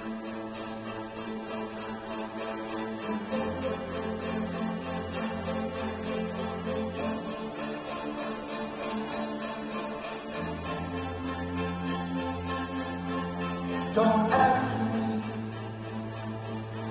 what you know is true. Don't have to tell you I love your precious heart. I will stand. You were there. 2 worlds collide, and they never tear us apart.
Well, just 13 years old, such a young skater, such a young man, coming from Kazakhstan. Nice little axle near the end of the program, so he sort of fought back. But again, you sort of lose control, and he's probably in the process of growing a lot right now, losing control of, your body in competition. And we don't know really how much opportunity some of these skaters get to train. I'm looking at the bio sheet, and it doesn't have the amount of training time. And it could be, can be quite limited for some of them. And you can see here, as we look at the transition, a little spread eagle there, but a lot of transitional content, relatively weak, relatively open. All that said, we can analyze the skaters in triple loop here, the under rotation, but I see in this young man, there's a little spark that you can see, a little cool dude. I think, he's got, there's something there. He knows what he wants to be. Yeah. He's just not there yet. There's a journey to go, and he's not quite sure what that journey is, but he knows what he wants to be. He probably has a couple favorite skaters that he really emulates and really wants to be like, but he's not there, and that is confusing because you go, well, how do I get there? Yeah. And then you have to figure that one. Into the character, even seeing the disappointment here now, that's again an insight into the fact that this young man knows what he wants, and he knows that this isn't where he wants to be, but it's just joining the dots and making sure that he can not be too overwhelmed and frustrated by that experience to lose the opportunity that it offers for learning. And that's why the people around these athletes are so important to help support the human inside. And because everybody's a little bit different, so some people, like to have strictness. Some people like to have support. Everybody needs something a little bit different, right? But in the end of the day, then people need to be patient with them and help them through. And it's understanding this human. You can see Nikita now is deeply frustrated. He maybe needs to process that. He maybe needs to have the time to go, oh man, that was really not what I wanted, grr, and then wait till the time when it's right to lay in and say, no, yeah, okay, it wasn't great, but what are you going to learn from? What are you going to do about it? Yeah, grr. I got to put grr in my vocabulary. Okay. Yeah. Hey, listen, I remember what it felt like as I watched this young man sit in the kiss and cry, because I think I sat most of my life in the kiss and cry. Well, I think maybe the frustration that Nikita is demonstrating is better than the sadness I used to feel. Yeah. Okay, that's exactly right. Yeah, it used to get me more angry, then I use more energy, then I get worse. Right? So here we go. Let's take a look at the short program scores for Nikita. Young man, lots of time yet to come. 23.44 for Nikita, and that will put him currently into 11th spot. Chin up, young man. You've got abilities, there's no question. You've got the heart. It's just a journey you have to travel.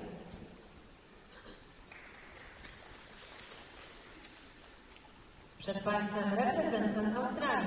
Next to skate, representing Australia, Julio Potapenko from Australia. 47.22 personal best in Riga just a couple weeks ago, skating the short program to Sherlock Holmes.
Julio Potapenko from Australia.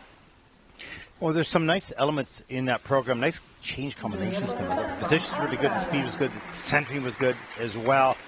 Took a hard fall, pretty hard fall on the triple loop first element. Came back with a really nice jump combination and double axle as well. So you can see the mechanics and the basic skills are all there. Again, as with most of the juniors, it's time and it's training and it's experience. And today is one of those experiences. Absolutely. And we chatted yesterday with Julio and his mother, who serves as his coach and choreographer, and it just gave us an insight into the epic family commitment to get Julio here. Traveling from Australia, he's competed in Singapore at the Sea Open, as we see that hard fall on the loop. Did well to recover with the triple salto, but his mum was explaining that they competed in Latvia, in Riga, a few weeks ago, here the double axel, and then he's stayed in Europe, trained in Budapest, before coming here. Great flow and glide through that combination of turns. And then he's returning to Budapest to train, to compete. Then they're going to France to compete and just utilizing the chance to be in Europe to maximize competition experience.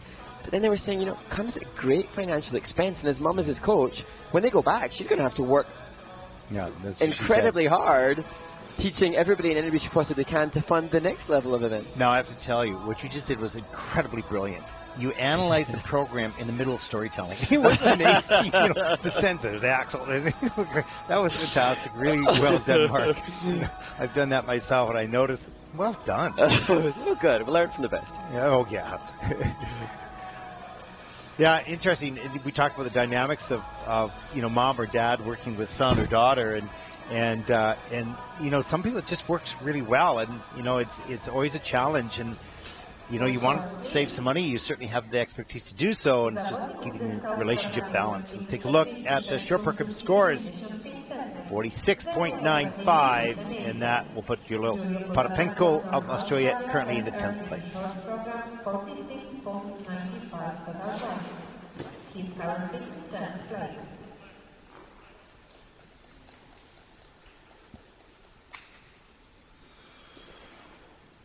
Przed Państwem reprezentant chińskiego Taipei. Next escape, representing Chinese Taipei, Yu Chunhuang. Yu Chunhuang, hometown Taipei City, for this 18-year-old competing here in Gdansk. Very first Junior Grand Prix event and season. He takes to his starting position. He will skate to a song that we've heard already in this event, Human by Ragabone Man.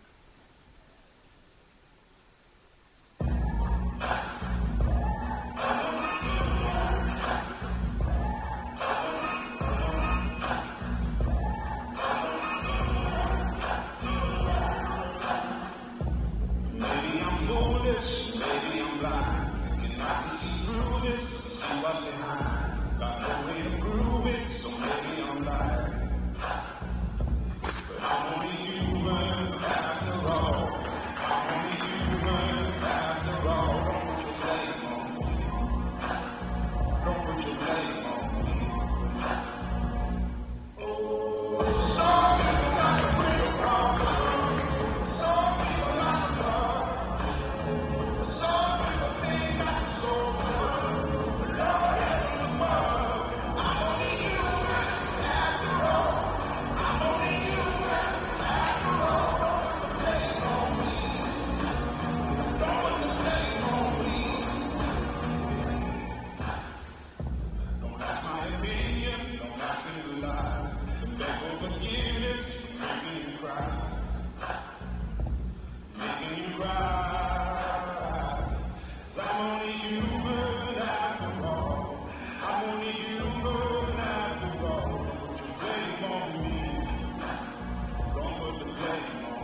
blame on me.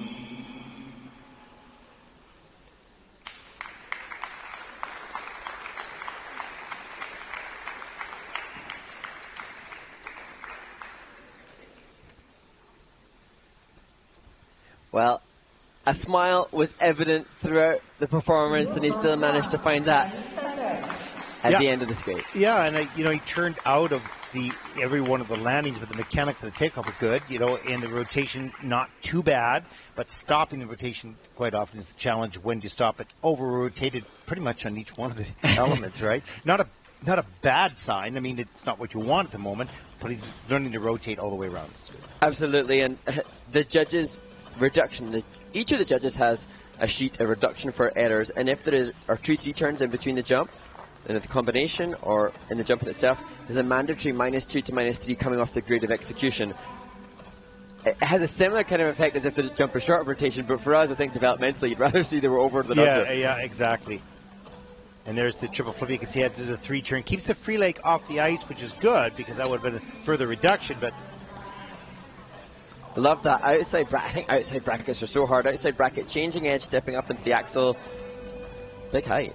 Yeah, look at that. That blade went another quarter rotation, so getting around the jump's not a problem. Stopping the rotation, got some work to do on that. There's a nice layover in the camel position, back camel position. Grab the blade. Not easy. Flexibility and strength required. Change position there. And that's in at a level 1, just one of the features. And here's the triple loop. Same thing. We're going to see a little bit of off kilter there. It has to do a 3-turn, and the foot does go down in that case. And that sit behind feature is so difficult. And it really fascinates me and pleases me when you see a skater choosing a spin position, a difficult spin feature that's more difficult. Yeah. And may not be getting the credit because of the physicality of it. I don't mean they get the credit for the feature. That's the problem, but that's one of the harder ones. Absolutely. And you just wonder whether or not those double 3-turns out of the line of the jumps, maybe that's an adrenaline thing, competing here at this stage. Yeah, just could be. Pushes the skater. I'm going to try a little bit harder, but the consequence. Yeah, and that's an interesting point. When you're training, you put a certain amount of energy out to get a successful jump, but when you get into a heightened alertness, if you will, during competition, there may be more energy, which sets the timing off, and over-rotation, all sorts of things can happen, of course, and you have to tone it down a little bit in that case. Let's take a look at the short program scores for Yu Chung Huang from Taipei. 44.25. We'll put this young man currently in the 11th place. Yu Chung Huang from Chinese Taipei has earned a short program 44.25 total points. He is currently in 11th place. Przywitanie reprezentanta Kanady. Next stage representing And there is the cheering squad of Canada. 17-year-old Rio Morita, first Junior Grand Prix season, coached by Tracy Wilson and Ernest Prietka, choreographed by Rohim Ward and Jory Russell, skating to Too Hip to Retire, an overture from the movie Whiplash.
Rio Marita from Canada. Now, Mark, I have to tell you, I know we didn't get the axle or the combination on the replay. We had a little bit of a problem there.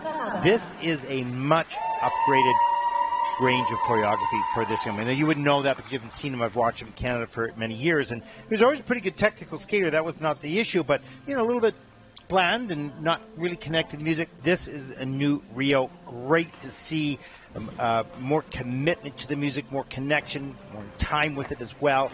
We see some movement of the upper body, the arms, look over at the judges. These types of things we would not have seen a few years ago. So it's really an improvement. And that's the wonderful aspect of your knowledge and experience with seeing these skaters, is the ability to recognize the progress at a time when I'm sure Rio will be frustrated because there were lots of mistakes. He did have an element of feeling like he lost his legs had gone to jelly a little bit, lots of little mistakes and wobbles transitionally as well as in the elements. But the content, this on a clean skate would be a completely different score. Yeah, and also, a nice triple S triple toe at the top of the program, so good right there. Triple axel, nice. Yeah. Of course, he had to step out of it, but it was a great attempt. So that was a win for him to get those elements. First one done extremely well. Triple axel with a step out. Triple loop. That's a little sloppy with the hand down. That's unfortunate. But the PC and the spin, of course, had some challenges as well. But the performance level, much, much higher and a bigger commitment, no question. He is evaluating the technical. I get that. It's human. But the performance level, much better. Great job, Rio. And that, an impressive attribute to the team then, and sending him to the likes of Raheen Ward and Joey Russell, who we've seen create great choreographic work already on the Junior Grand Prix, so sourcing and outsourcing influences to enhance the athlete. Yeah, it's nice to see the growth in this young man in regards to his personality and his performance. And yeah, there's still a long ways to go with all of that, of course, but he's a good technical skater. He's an improving performance skater, so really nice to see.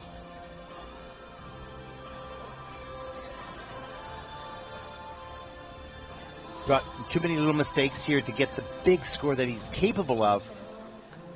And I think that's one of the greatest hardships, is for getting a young teenager to see beyond the tangible numbers game. He's going to post a score in the 50s when he might have been coming in expecting, well, I've got triple axel, I've got triple H, triple toe, I've got newly improved choreography, I should be pushing high 60s and 70s. Well, sometimes you don't recognize the improvement you've made, and so, his improvement has been in the program. The elements he can do, he didn't do them well tonight necessarily, but there's been great growth in this area, so more to come from Rio. There's the score, 55.03, and that will put Rio currently into 6th place.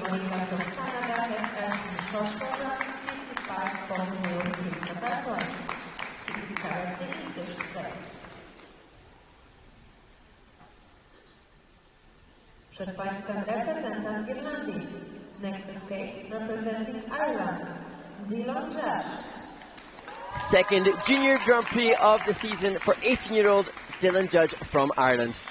Second year on the Junior Grand Prix, 19th in Courchevel this season, skating to Englishmen in New York by Sting.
Well, let's park the mistakes for a second, because I think it was a good choice of music.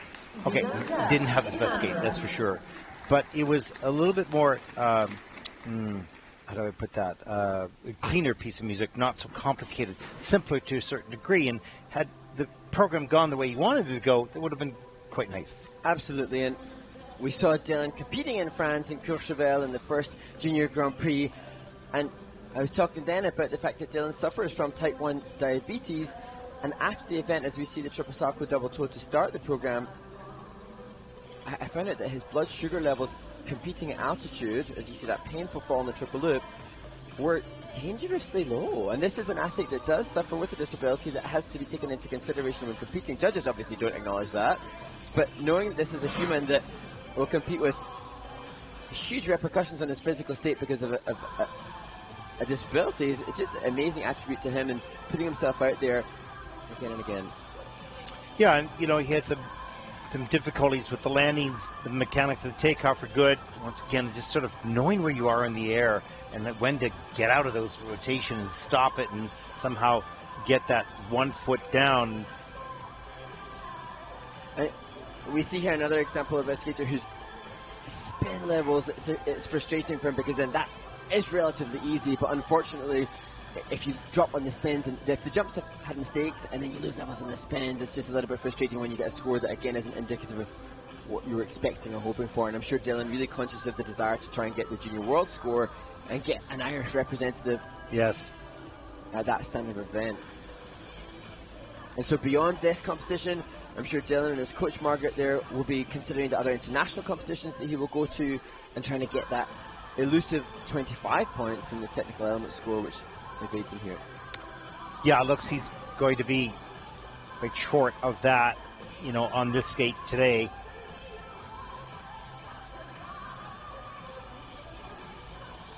And, Dylan, I know, is intensely passionate on his desire to be competitively successful, as are all the competitors in this 28-man field. And it's just, again, as we say, not losing the opportunity and being lost in the moment, because it's a really challenging turnaround. That's the frustration. He had a horrible fall in that triple loop. He's going to feel defeated and deflated and frustrated, but then come Saturday, he's got to make sure that's turned around, and he still chases after that TES in the long program, which is much more difficult to attain as well. When you have, and that's a psychological thing, when you have that talking to yourself and you're convincing yourself one way, then you're convincing yourself another way.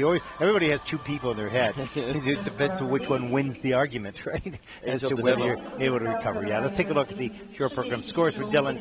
33.28, and that will put Dylan currently into 14th place. From Ireland has entered the short program 33.28 points. He is currently in 14th place. That completes group number 3. So group number 4, or 5 in this event. There's a look at group number 4 taking to the ice right now, the start order. And I know that we don't have any more questions. Is that correct? Nothing coming through. Okay, well, I have a question. I'm going to start making up these questions. But this is a real question. This is not a made-up question. What is it like to wear a kilt? So this has to be precursed. This conversation has to be precursed with a conversation with multiple-time British ice dance champion John Kerr. Who I have to tell you, last night I had the pleasure. I've known John when he was a junior, and met him a couple times.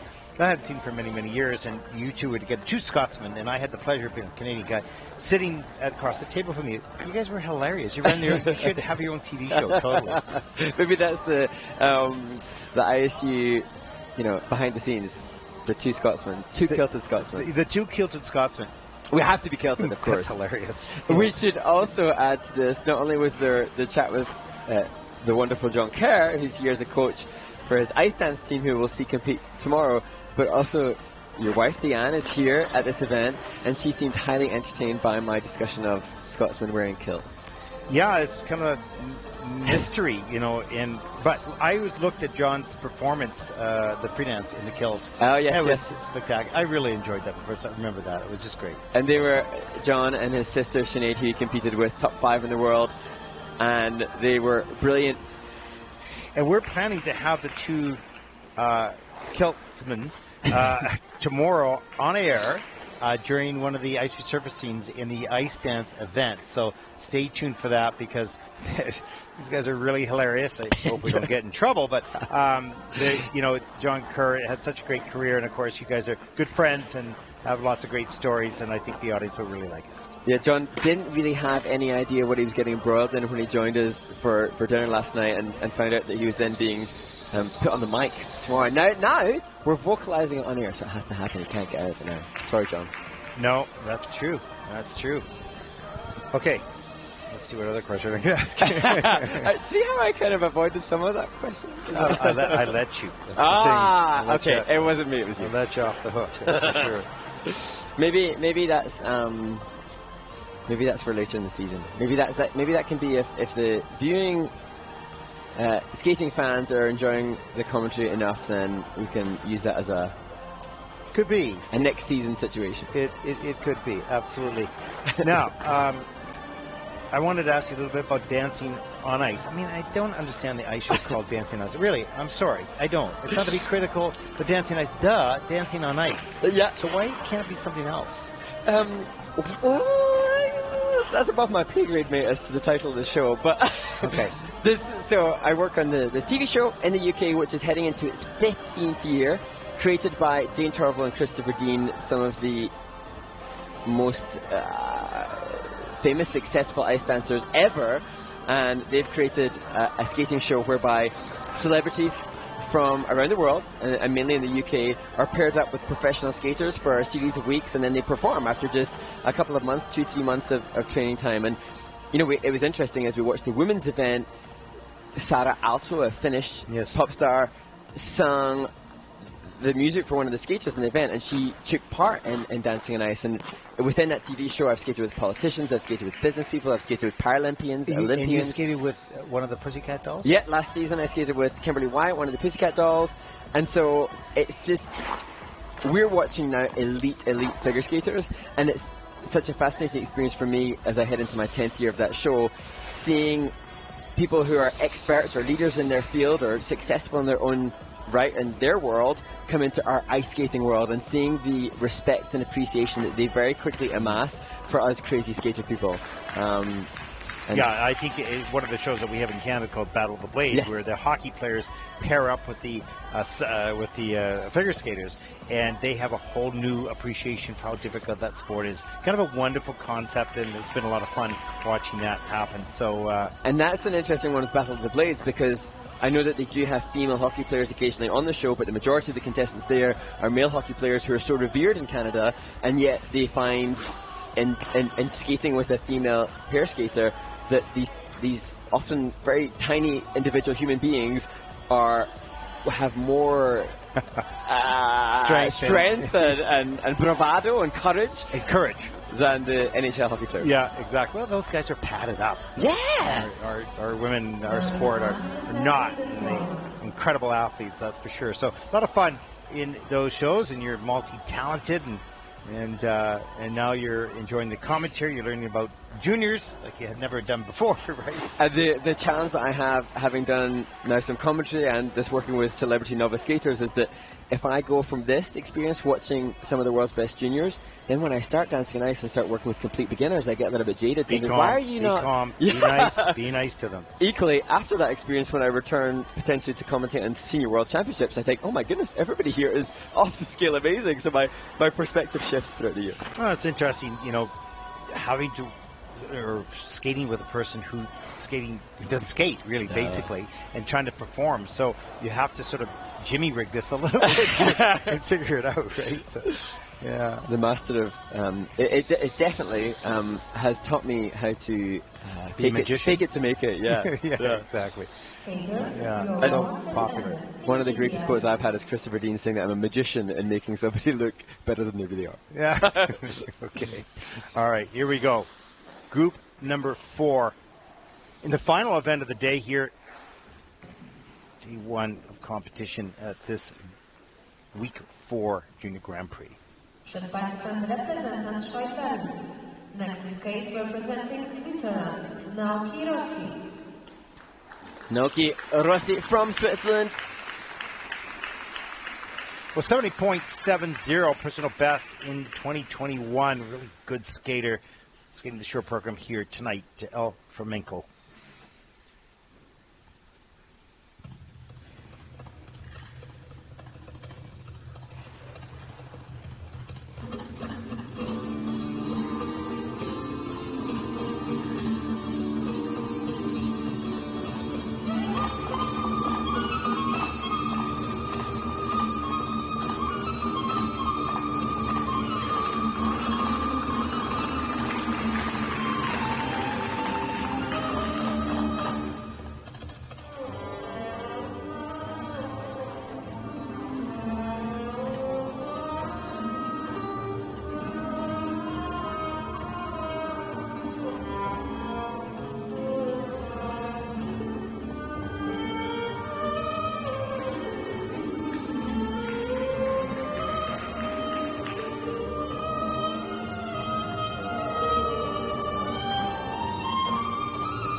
Well, what a nice skater and really a nice performance, except for the triple Lutz combination. That was wild, and it was just rushing that takeoff. Upper body turned too early on the take. We'll take a look at that, of course, in a few moments. He's going to be pretty disappointed with that. But great detail in his choreography and his movement. Yeah, and just looking back at the results from Naoki, when he competed at the Junior World Championships in this short program there, he nailed the triple axel as he did here, but fell on that triple Lutz. So obviously a bit of an issue there with the Lutz, but just as you say, Ted, choreographically, the work done by Stefan Lombriel, his compatriot, fellow Swiss skater, world champion, really evident. And Stefan was known for having great flamenco work. And look at that triple axel, just like butter, just beautiful. And here's the traveling 3 turns to the loop. A little forward, but makes that work. Great leg extension there. This got away from him. Watch the upper body. Starts way too early. Gets outside the circle. Tries to regroup into the triple toe loop. Gets around, but not enough momentum to carry him on a gliding edge in the back. But great entrance in the spin here. And Naoki's mother is from Japan, and she's a ballet teacher. And you can see some of that level of flexibility within Naoki. And posture. Yes, absolutely. And he also plays the violin, and you can hear the music, the choice that he's got, perhaps inspired by his own musical awareness. He's got great influences as a musician. He's got former world champions working choreographically with him. His mother's a ballet teacher. That's why we're seeing such good quality. Just unfortunate that mistake in the combo. Yeah, you can see he's pretty disappointed in the kiss of Christ. Sets the bar high for himself, which you need to do, but you also have to keep things in perspective, right? You can't just write it off too easily, but you can't be too hard on yourself as well. Really, you are a very, very fine skater. Tough jump combination, 66.50. In fact, that puts Naoki Rossi of Switzerland into second place. I'm hoping that'll soften the blow from the frustration. I'm hoping to cheer him up a little bit there.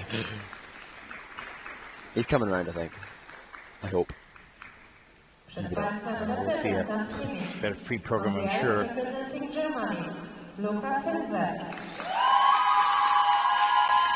Luka fun for the 16-year-old who is 15th in Ostrava at Czech skate. 49.44, personal best back in 2021. Skating the short program, the Gangstas, Paradise by Courchevel.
Luka Funfer from Germany, and the 16-year-old delivering a much stronger performance here in Gdansk than that which he had in Ostrava. He popped the triple loop in this short program at Czech skate, and although he sized up the triple loop, there was a lot of seemingly mental preparation before he took off. You'll be pleased that it was just a turnout. And also, well, he went right into spread eagle, so yeah. he saved that extremely well. It was like transitional, save the landing type of thing, right?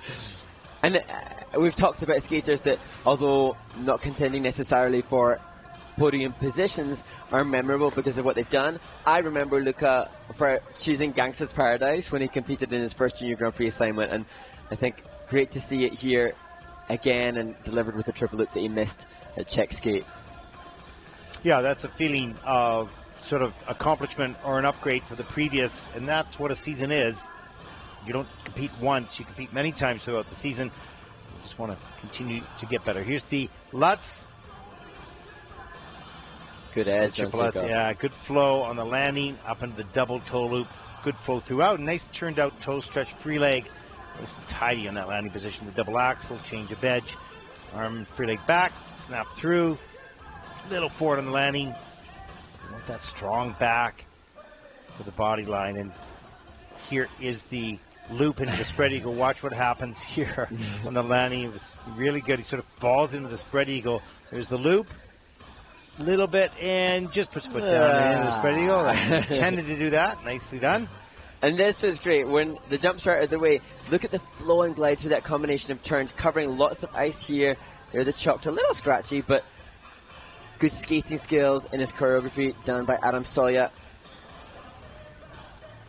And he scored 44.92 in Ostrava, and I think he's going to add nearly 10 points to that here in Gdansk. The season's best, 54.65. He looked immediately over his coach and said, whoa, okay, that's good. He looks pretty pleased with that. That will put him currently into 8th place. Well done, Luca. Which is his new season's best. He's currently 8th place. Well, the next skater celebrates his 18th birthday tomorrow here in Poland. Joseph Klein from the United States of America. 17 years old, 2nd Junior Grand Prix season, 4th at Junior Nationals. Coach by Damon Allen, Tammy Gamble. 66.52 personal best back in 2019 in Lake Placid. Looks to top that score right now by skating I Hear a Symphony by Cody Fry. I used to hear a simple song that was until you came along. Now in its place is something new. I hear it when I look at you.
Gosh, what a lovely skater.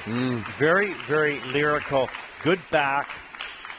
Nice lean on the edges. He often looks skyward.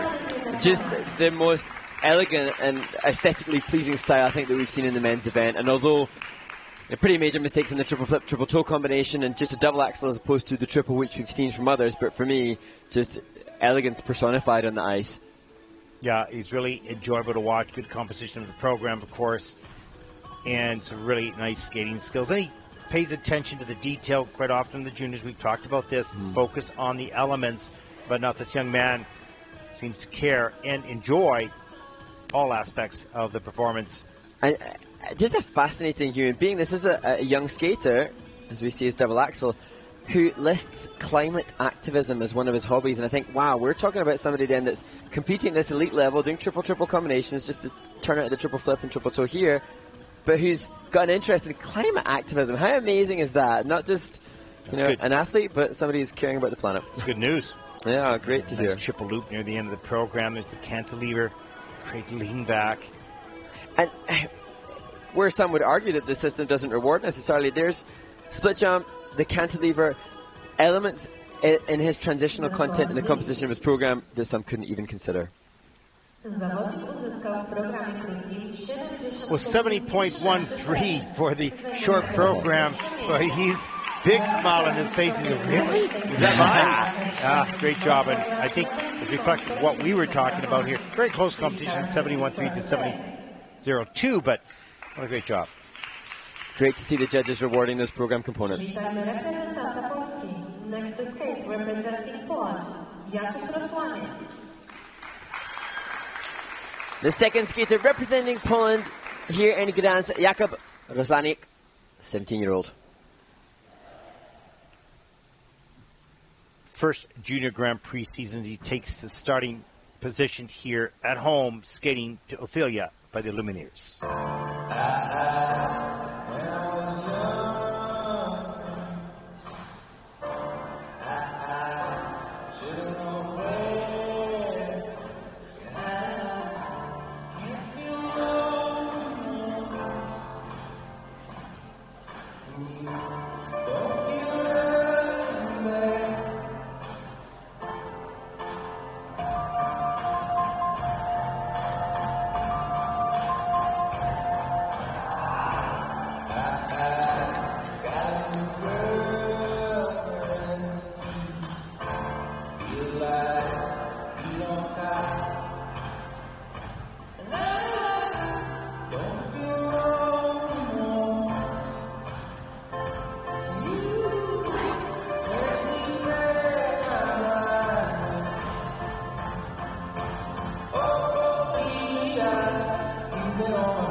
Jakub Roslanik from Poland, and as we've seen with some of the other competitors in this men's short program, just scrambling to try and fit the rotations and features in the final spin.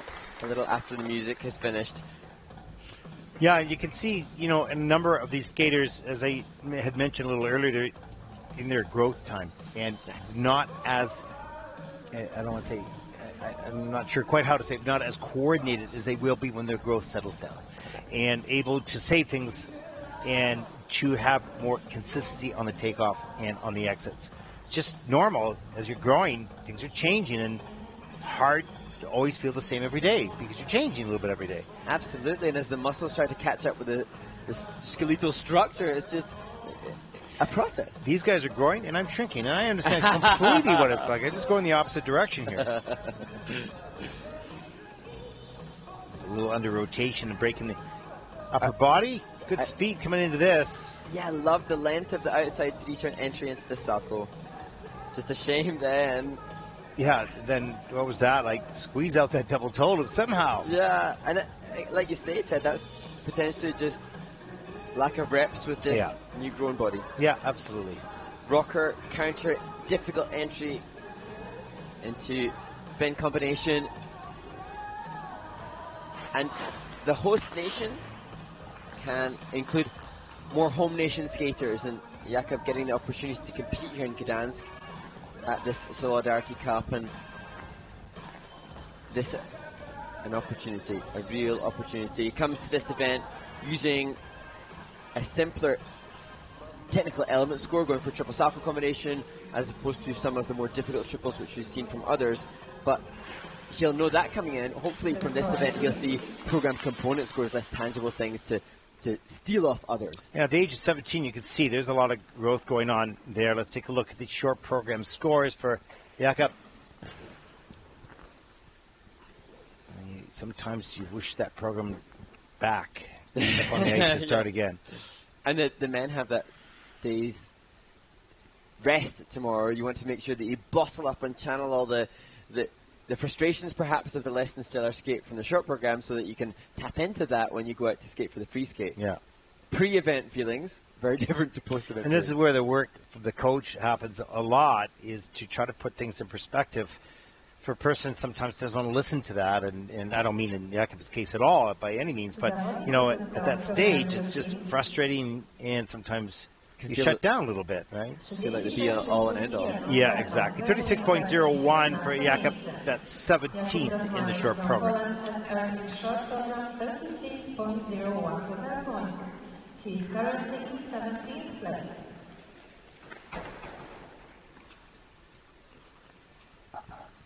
Przed Państwem reprezentant Francji. Next to skate, representing France, François Pitot.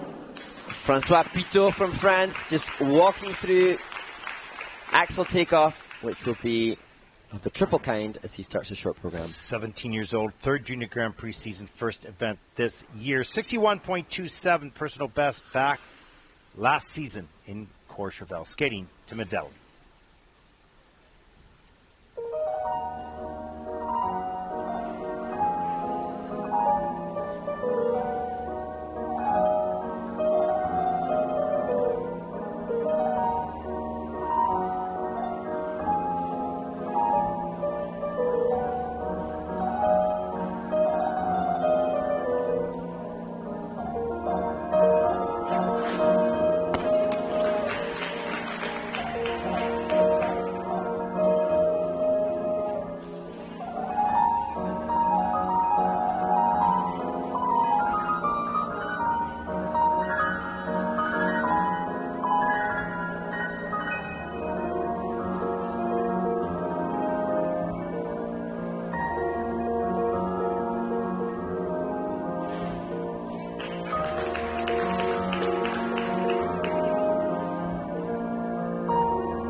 Well, Mark, here's an example, at least in my mind, of a 17-year-old who's finished growing for Yes. the most part. You can see his coordination, his timing, his strength, his upper body strength, and posture just excellent. Great jump technique as well. Yeah, and interesting when I look back at Junior Worlds last year, Francois competed in Estonia and he didn't qualify for the free skate. He popped the triple axel there, did a single flip in a short program at Junior Worlds, and that was just 6 months ago. And you think, you know, further 6 months down the line, body coordination and able to produce under the pressure of this, which is still a prestigious event, the Junior Grand Prix.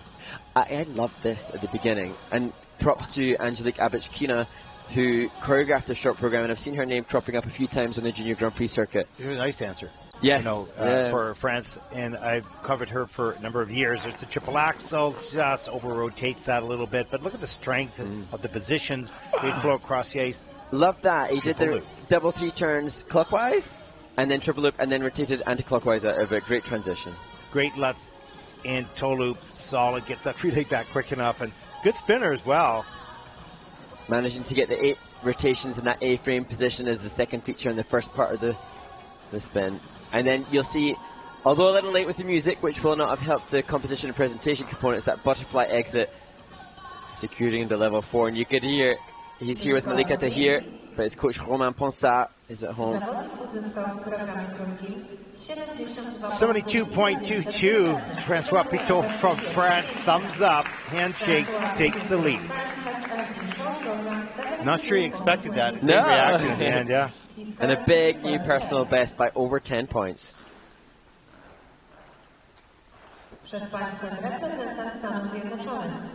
Next to skate representing the United States of America, Luca Broussard. Luca Broussard, 16-year-old, born in Luxembourg, but representing the United States of America. 64 points, personal best in the short program, earning that last season in Krasnoyarsk. Hoping to top that score right here, second Junior Grand Prix season, as he skates to Adios Nonino by Astor Piazzolla.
Lovely finishing touch to the choreography by Corey Martin for Luca Broussard. And I was hearing from an amazing skating coach, Audrey Wisiger, who explained that Darren Hosier and Corey Martin, Luca's coach and choreographer, have worked with him from the learn to skate stage, and they've cultivated and created this great skater from such early development, and I think that is just so impressive. Well, wonderful detail in the program. Like it was not juniorish, which is always lacking a little bit of detail. The detail was there. Not all the elements, of course, perfectly executed. There's a nice triple Lutz, double toe loop. That was. And great that when you miss the triple axel, as Luca did at the beginning of the program, that you can rely and bank upon program component scores as displayed in this. A really long transition with novelty, with glide, with some creativity and flexibility. A really obvious part of the program there was devoted to transition and program component scores leading into this triple loop, and I thought that has to be recognized and rewarded by the panel of judges. And looking at it, it looks like the judges have gone with him on the first two components, the composition and presentation, a little bit higher than his skating skills at present. This I loved. Musicality there at the end. Fantastic work. And interesting, having seen what he skated to last year, he used electro swing music for a short program last year. This a tango, showcasing versatility in his interpretation. Yeah, he did it well. Tango's not easy. We saw a couple of tangos in the women's, and it was it's difficult, but this young man did it extremely well. And he'll be frustrated with the triple axel, but I think the competition hasn't been strong enough for that to keep him out of contention. Yeah, totally. You see a pretty good score here, 69.12. That's fourth in the short program. And just less than a point out of silver, really. Yeah, really close. So it's very tight indeed. Setting up a battle for tomorrow, or the next day, Saturday. And that brings us to our final ice resurfacing of the day. It feels like the month, the final ice resurfacing of the month here. What do we got on tap here for some entertainment? Yeah, can't quite believe when we started today that we would get to ice resurface at number 7. And now we look to some more video footage from Bergamo with the ISU Elements Explained series continued with the Salco jump. And then following that, we look to see one of the A Day With series from the Junior Grand Prix held in Riga. Two worthy videos to keep you entertained as we take our final break of the day before the men's competition continues. And we will be back.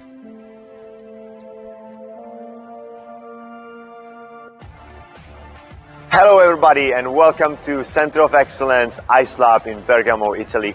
Today for the series Elements Explained, we're going to talk about Salco.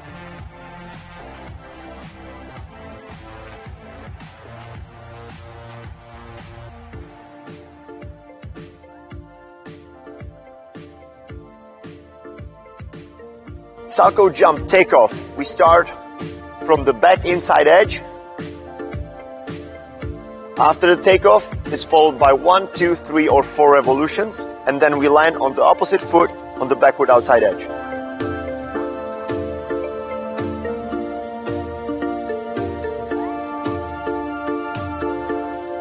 Most important thing is your stability on back inside edge. So let's follow with the first exercise. We're gonna skate backwards on the inside edge, and we're just gonna do little hops. We're gonna try to be really stable on the skating foot. Next tip is how to turn during the takeoff. So we're gonna get back on the circle. We're gonna do consecutive double 3 turns.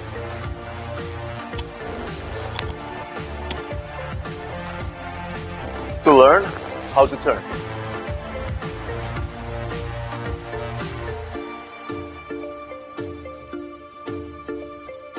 Next step is you take these double 3 turns and you add a little hop and you try to land always on the same foot.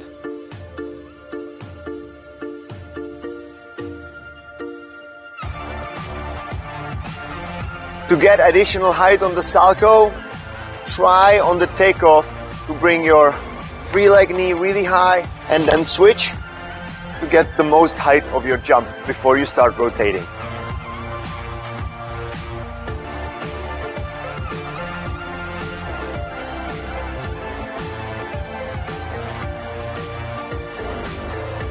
Thank you guys for watching. I hope these tricks will help you with your salto.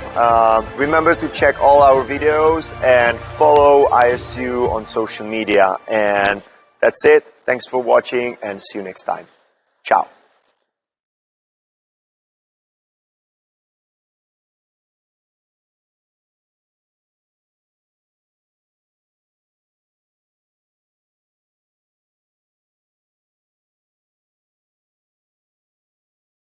Thank you very much for the skate. Good luck to the short program later. See you later then. Thank you very much. Yeah, you too. See you later. Okay. Yep. Bye. Here I got the skate.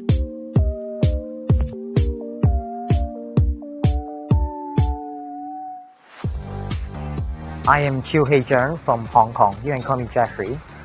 This is my first JGP here in Riga, and I arrived this week on Tuesday to Riga, and I found out my luggage was lost on the plane or where, and so my luggage is lost, and I have no skate, no costume, no clothes, even no shoes, and no toothbrush, and that's why it's really a disaster for me. Especially it's my first Junior Grand Prix, and I need to borrow so many things from other skater, coach in here, my coach, and also my teammates, and they really helped me a lot. Especially one of my another skater from Great Britain.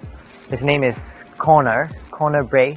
He lent me his skate in the short program, and I will skate in his skate today. Here he is another skater from Great Britain. His name is Connor Bray, and he's willing to give his skate to me to skate in today in this short program. Although we have the different blades and different shoes, but we are the same size, and which is really great. But things you can't control everything, right? So although this situation is really bad, but luckily I have a great skater here that willing to give me this skate. Yeah.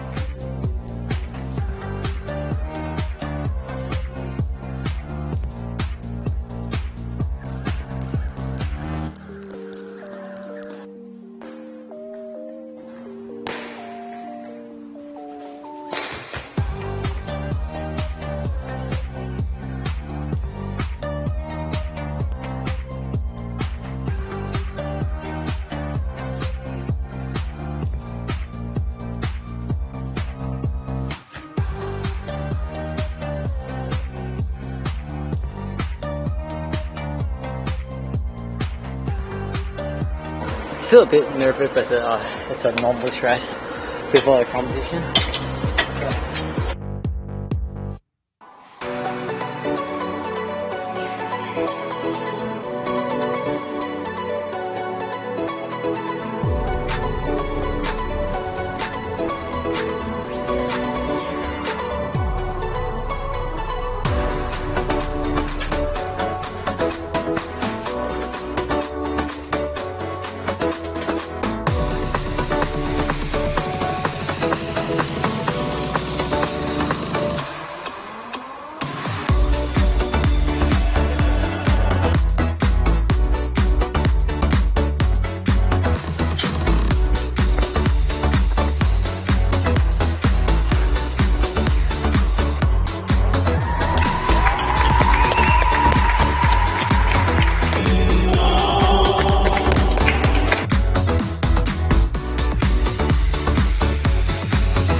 Well, I'm really speechless right now after a competition.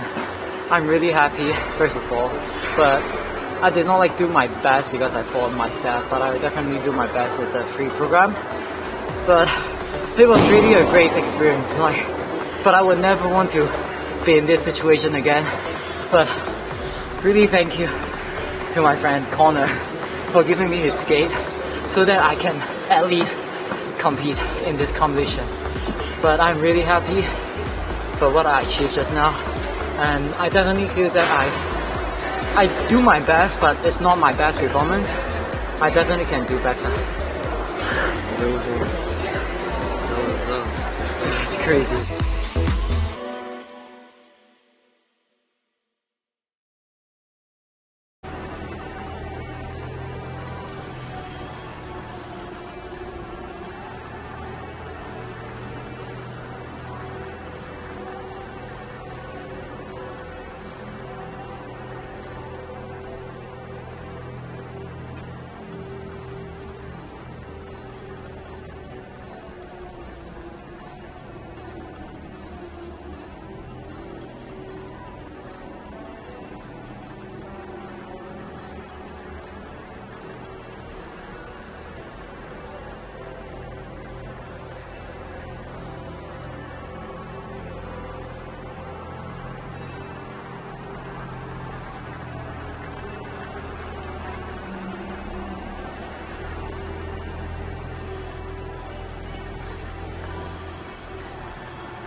the ice for a 6 minutes warm-up. From China, Yudong Chen. From Japan, Nozomu Yoshaka. From the United States of America, Michael Scher. From Spain, Adrian Jimenez de Romero. From Sweden, Kasper Johansson. From Canada, David Bogdan. Welcome back, everyone, to Gdansk, Poland for week number 4, the final group. How many groups have we had today? We've had 7 ice resurfacing, so... I just know we started talking on the microphone at 7:45 this morning, and we're now 9:25, and as effervescent as ever. And this is a recording. No, we're all thrilled and happy and full of energy because it's the final 6 skaters. We have enjoyed the day, though. We always enjoy talking and watching these young athletes perform and analyzing it and sharing some stories along the way as well. And I think all the more exciting because this event currently has such another close competition. It's a close competition that we saw in the women's short program earlier today. And now looking at the men's results, 69 points for 4th place, 72 for 1st for François Pitot from France currently. So exciting to see a close event. Also great to see a French skater doing well. Always love to see more nations represented and being successful. Yeah, we have skaters from China, Japan, U.S., Spain, Sweden, and Canada. So will the lead change? We will find out. Certainly some capable skaters here. They have to perform on cue. And we look ahead tomorrow, Ted, to the start of the rhythm dance, the start of the ice dance competition with the rhythm dance, where 24 ice dance teams will compete. And I can push the buttons for you if you like. You're going to do a lot of talking tomorrow. If you'd like me to pick up the replays for you. Okay. Yeah, maybe so, if you'd like to. So you can just focus on your in-depth analysis of every detail of the ice dancers. Yeah, no, it's great. It's so nice to have you here. I really like covering the free dance. I really do. And the rhythm dance is okay, but I find this rhythm dance this year just a personal thing. It's not a criticism of anybody or whatever. Just kind of the same. I don't see a lot of variety and yeah. Well, you know, as we joked about, I'm forever trying to ask questions of people. And last night at dinner, I had a chance to chat with some of the judges, and just great to be able to hear their opinions and hear their thoughts as well. And I think for the rhythm dance, with it being tango, we're going to hear a lot of Astor Piazzolla.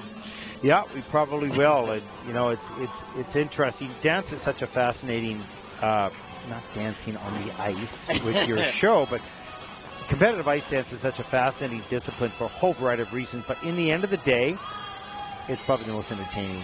It really is. And, you know, the juniors, they're developing confidence and choreography and personality in a relationship, which is not easy to do at such a young age. And but ice dance, you just have to love the drama of it all, the performance, and the skating skills as well. Yeah, it really is a fascinating dynamic. We've talked about how these young athletes are coping with not just the incredible demands of our sport, but hormones as well. And then to have two people with hormones. Yeah, what a unique challenge, I suppose you would say, is that, you know, as these young people are growing up and you know, when we talk about a relationship, we're talking about a relationship of a partnership. We're talking about a partnership really in sport, of how to get together, work together, support one another, and still meet your own personal needs as well. So it's complicated business in life. Forget about putting blades on your feet, right? And then you add the blades to it, of course. One of the fascinating things about our sport, particularly in juniors, because it's a real learning curve. Yeah. I mean, these guys here on the ice now, they've got it easy. They've just got themselves to deal with. But hey, maybe that's worse. Maybe when you've only got yourself to contend with. I don't know. I think it's probably a lot easier. You know, I don't think worse or better. I think it's just probably a little easier. And, you know, it's difficult enough in life to understand your partner and to appreciate what strengths they bring to the team. It doesn't matter whether it's a marriage or whether it's, you know, a team event or whatever. And stop thinking of yourself and start thinking of them. That is very difficult in life to do, but it's necessary to be successful. Absolutely. gosh, I've seen some partnerships. I can imagine, what, 10 years on dancing on ice. There's the Japanese delegation.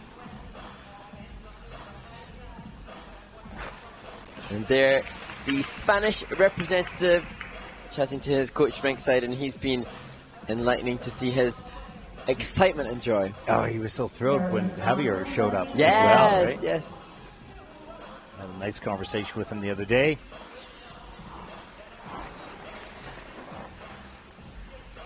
And it's 9:30 in the evening here in Gdansk, and as we've acknowledged, with all of the skaters competing, all 28 men, they will have had a chance to practice this morning in the training rink, and it's getting late now, and that's another factor. Being able to peak at the right time, that's another thing to consider, and that's something that plays into the management and the time management of the elite athletes. There's a look at Gregor Filipowski. He's actually being mic'd up at this moment, and he is a former Polish champion. I'm going to do an interview with him at the end of the event here. He's a real great guy, real character, and came home here to teach for the first time in this building since I think he competed in the 70s. Wow. In those awful long, hairy days and, and terrible costumes. When you look at the history, I'm sorry, when you go back and you look at history, come on, the 40s, the 50s, the 60s, and then the 70s? But what you have to be grateful for, Ted, is that those long-haired 70s days that you may have competed in, there wasn't social media to capture it for us all. We can't go back and find those pictures. That's a very, very good point, although I know some exist, but not necessarily online. Okay, here we go. Final group of the day, 6 skaters.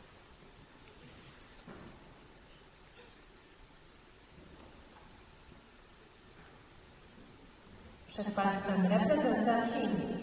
On the ice representing China, Yudong Chen. Yudong Chen celebrated his 18th birthday yesterday here in Gdansk as he takes the ice for a short program. Second Junior Grand Prix season, but has competed in the Senior Grand Prix in 2020, so he's a real seasoned skater here. 78.79 personal best, skating to Yearning for Peace from the soundtrack Hero.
Well, you know, Mark, I felt very, very solid skating skills and authentic dance moves. Yeah. Like, he was in it.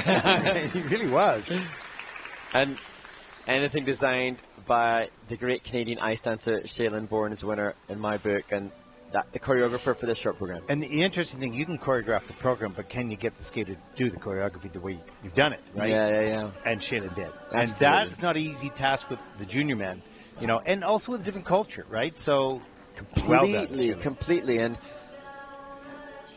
yeah, to be able to extract the necessary expressiveness and projection for music by Jamiroquai is not easy. But you can see from this vibe at the beginning there with arms folded, this is so difficult outside spread eagle entry into triple axel, and I'm sure he's capable of just... Oh, no question. No question. Just that edge slipped out on the takeoff, nice triple loop, gets a free leg back. Just in time, he barrels down the ice here for the triple S. This didn't work out so well, slips off the edge, and then hits the boards. And you're right, barrels down the ice, barreling down the ice for this slight difficult entry into the spin combination as well. And that amount of speed will be reflected in the judges' skating skills component score. Just a shame here, mistakes again on the spin combination, throwing away a few points. And a personal best of 78 for Yudong Chen would easily have him in first place, but just nothing near that. But you can see how he got that score. Completely. Because if he does those elements, the triple axel and the triple tilt combination, and dances authentically like that, plus the skating skills, he's there. Absolutely. Just the little mistakes make it difficult for the judges to reward him for the program components as well. Yeah, he's going to be a lot of fun to watch. Now, he's 18 years old. He'll be moving up, or he's already been in the senior competition. He'll probably be in a senior one. I don't know, but maybe this season as well. So we'll see him again, I'm sure. He needs a good free skate. As it was 18th birthday yesterday. This guy needs a present of a good free skate. Well, he's giving himself a present. Yeah. Okay, let's take a look at the short program scores here. For Yudong Chen from China, 53.76. And that's 13th in the short program. But this young man is capable of so much more. And I believe we will see more to come over the next few years. There's a look at your top three skaters. So far, tight competition here in Gdansk, week number 4. Next to skate, representing Japan, Nozomu Yoshioka. Nozomu Yoshioka, the winner in Ostrava at Czech Skate 22. The big score, 72.03 at that competition, looking to title here as well and punch his ticket to Torino for the Grand Prix final. Skating to Malaguena by Stanley Black.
What a beautiful skater who made a fatal mistake, really, in the short program, but beautiful qualities. I love the falling leaf at the end of the program. Yes.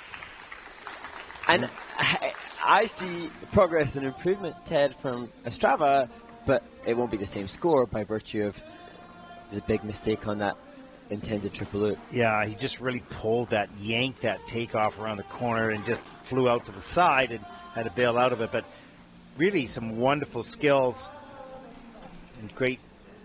This triple axel is just beautiful. It's in with a plus 2.40 GOE, and you don't get much higher than that in juniors.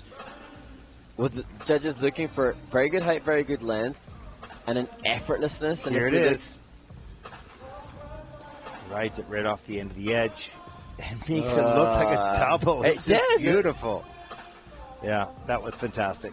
I even questioned it at first. Was me it too. double? Yeah, me too. Me too. It was so well done. Triple X, triple toe loop. Again, very solid as well. Backs up over the pick. Right on top of the landing.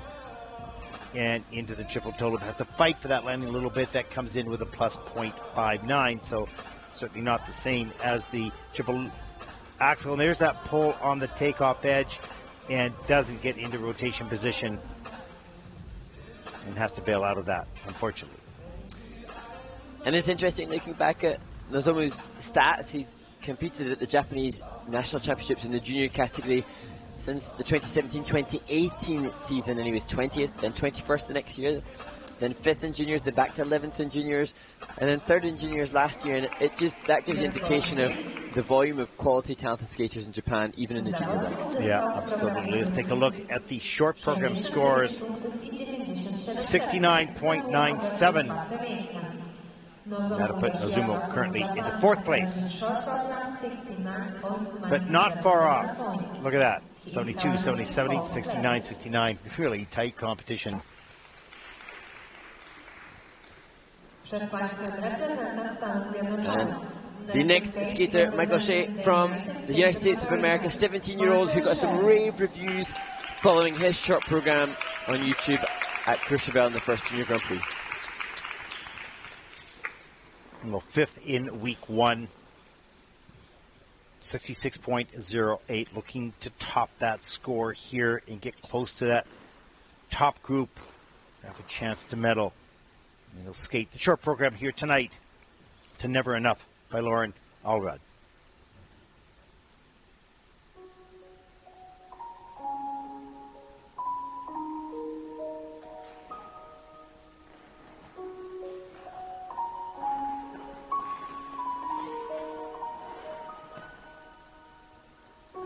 I'm trying to hold my breath. Let it stay this way. Can't let this moment end. Instead of a dream,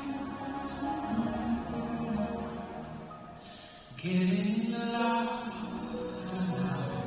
Can you hear it?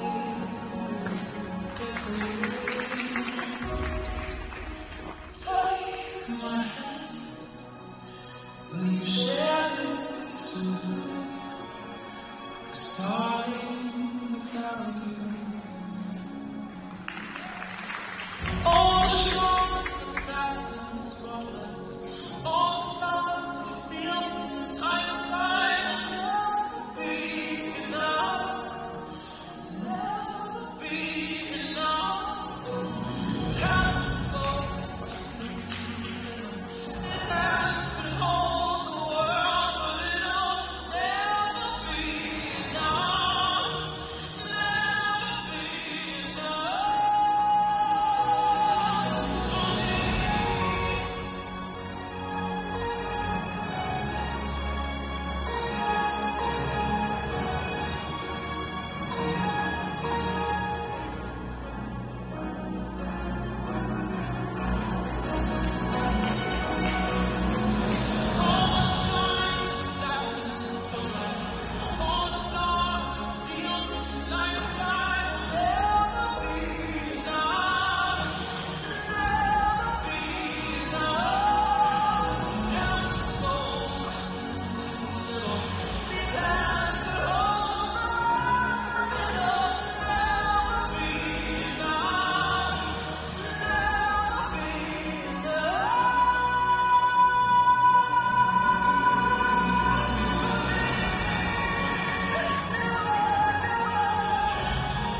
Gosh, you nail the triple axel and you pop the loop. That's got to be a little frustrating. What a lovely skater. He draws you into the performance. I thought he was going to go for another triple loop there, the way he's creating speed for his bow. Okay. Yeah, okay. That's nice ice coverage on the bow. It was well done. Nice to see that little different take on the Egna. But you can see the frustration. I'm sure he's living that loop and will relive it probably for the next 36 hours till he gets to skate the free skate. But he's fresh and it's new, and it's really a delightful performance. Great posture, of course. Nails the triple axel at the top of the program, and then just looked like he wanted that loop so bad. He just hoped it would happen. It didn't make it happen. And it's interesting because at the Courchevel Grand Prix, we could see that the triple axel is still a newer jump to him, and you can see that still obvious here and evident as he prepares a lot of preparation, checking out from the presentation of the program. And yet he's such an incredibly expressive skater, but knowing that he had to just mentally disconnect to be able to get the most difficult jump. Yeah, you can understand that at the stage of development. A little under rotation, of course, on the landing there. There's the triplettes. No problem. Gets the free leg back. Triple toe loop. Nice work there. Soft knees on the landing. And this is just got to wait. Just rush this takeoff right there.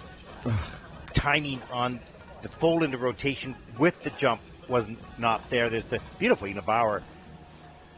And it's this content with the split jump and the subsequent hydroglide that really got those rave reviews. And when we were commentating in France, the appreciation for Michael skating was really evident from fans around the world. And people are eager to see how this talent, this expressive talent, will develop.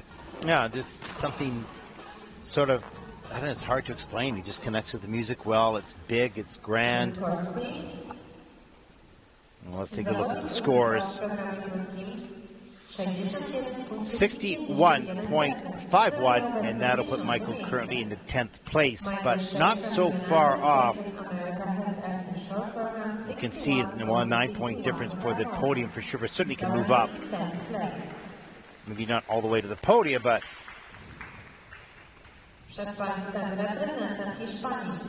Next skate representing Spain.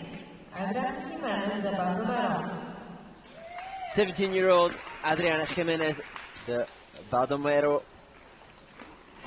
Very first Junior Grand Prix experience here. So thrilled to be here. We spoke to him the other day. He had a smile from ear to ear. I hope he enjoys his performance as he will skate the short program right now to the question of you by Prince.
Didn't quite catch the change of edge there on the A-frame and the combination spin, but that was impressive to conclude the short program for Adrian Jimenez, the Baldomero. Some nice work, a nice connection with the music, and you could see the effort to the choreography. And so, you know, and you saw him smile yesterday when he was just talking about being here, and he looked like he enjoyed the performance himself.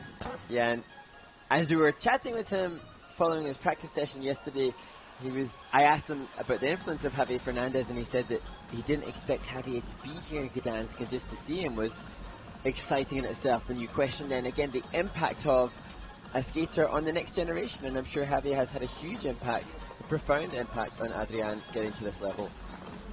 There's a look at the double axel, top of the program, nice turn at the end. Here's the triple lutz, and that went on a lean on the outside of the circle. Couldn't get the free leg back. Wasn't really on top of the landing foot upon impact. And this was the tail end of what was a flying camel spin that just didn't take off. No value for that at all, which is costly for sure.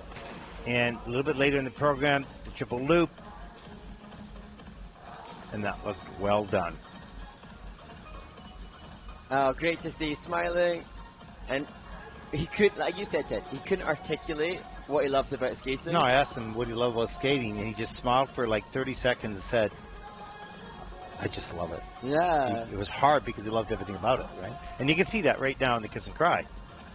And he was explaining that right near his home there was an ice rink built for an event, and then that was disbanded, and he's had to move, and he's now working with Barré, his coach in Courchevel.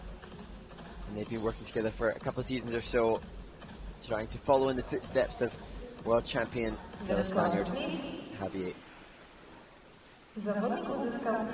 The short program scores Adrian 41.02, and that will put him currently into 22nd position. From Spain has earned a short program 41.02 points. He's currently in 22nd place.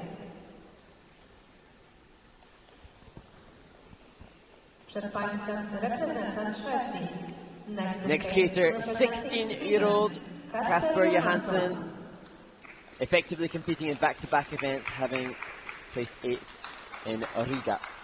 Well, 57.39 short program score from Riga, junior champion of Sweden. And he'll skate the short program here tonight to Writings on the Wall by Sam Smith.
16-year-old Kasper Johansson from Sweden.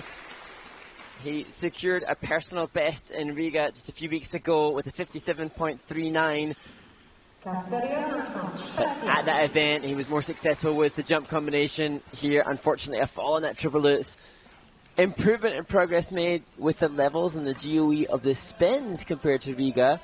Level 4 assigned to step sequence, and level 4 in the last two spins, but the lutz is costing. Interesting. He's sort of tall, and you wouldn't expect the range of movement. You thought, okay, he's a developing junior, but he has a better range than you would first of all expect.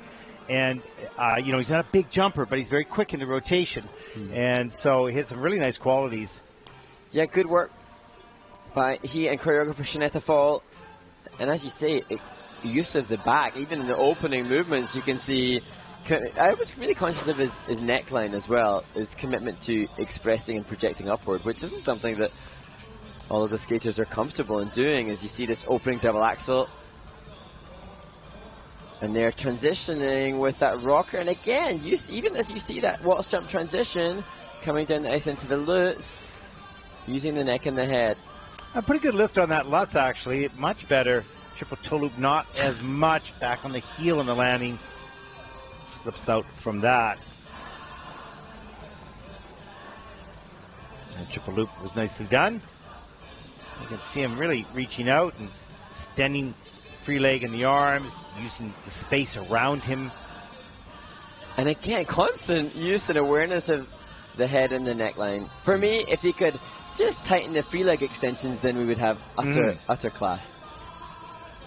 He works with Regina Jensen, and Victoria Hegelson and Yoshi Hegelson and Christina Hegelson, a whole family of Hegelsons supporting. A hat trick of Hegelsons. Yeah, hat trick of Hegelsons supporting the Swedish skater.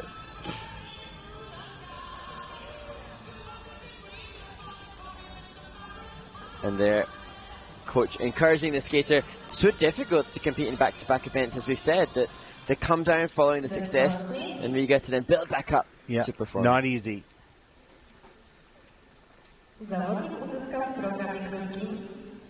Short program score for Kasper Johansson, 55.18. That's 12th in the short program. Sweden has earned short program 55.18 total points. He's currently 12th place.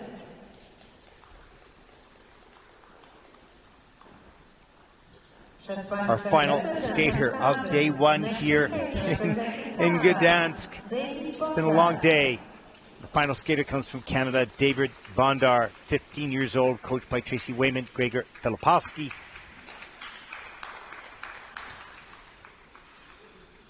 Skating to Accelerations Waltz, Opus 234 by Strauss.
the 15-year-old David Bondar from Canada.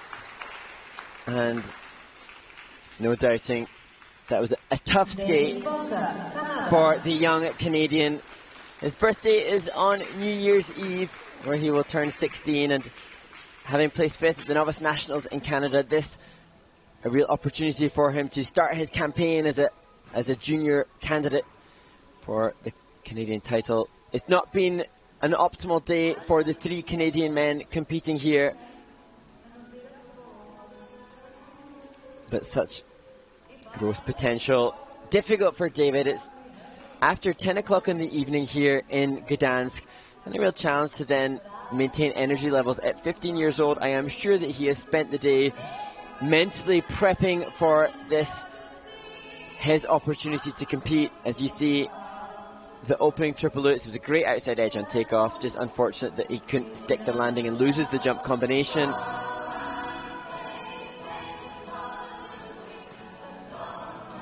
That the best of the 3 jumping passes the triple loop, counter changing edge as he steps up into what we refer to as a waxel, where he just doesn't hit the toe pick at the end of the takeoff on what was an intended double axel.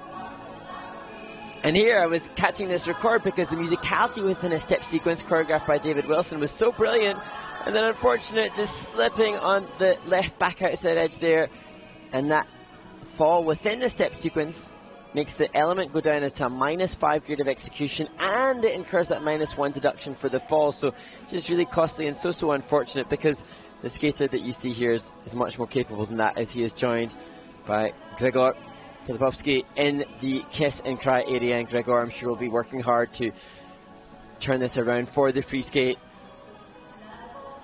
And Ted Barton will be chatting to Gregor following the event as well. Zawodnik uzyskał w programie krótkim 40 punktów i 82 setne. Zajmuje obecnie 24 miejsce. And sad times, just want to go and give a hug to young David Bondar, who finds himself in 24th place of the 28 competitors, but that no reflection of his potential and skill.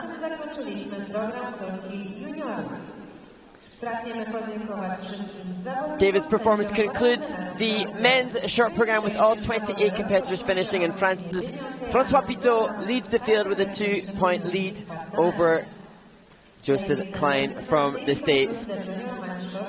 Colleague Ted Barton has gone to conduct some interviews, and we'll be able to enjoy those as the competition progresses here at the Solidarity Cup 2022. It's been a very long but wonderful day of skating here in Gdansk, and we sincerely hope that you will join us for the middle day of coverage tomorrow with the ice dancers starting their campaign here. Thank you for joining us, and we look forward to hosting you tomorrow.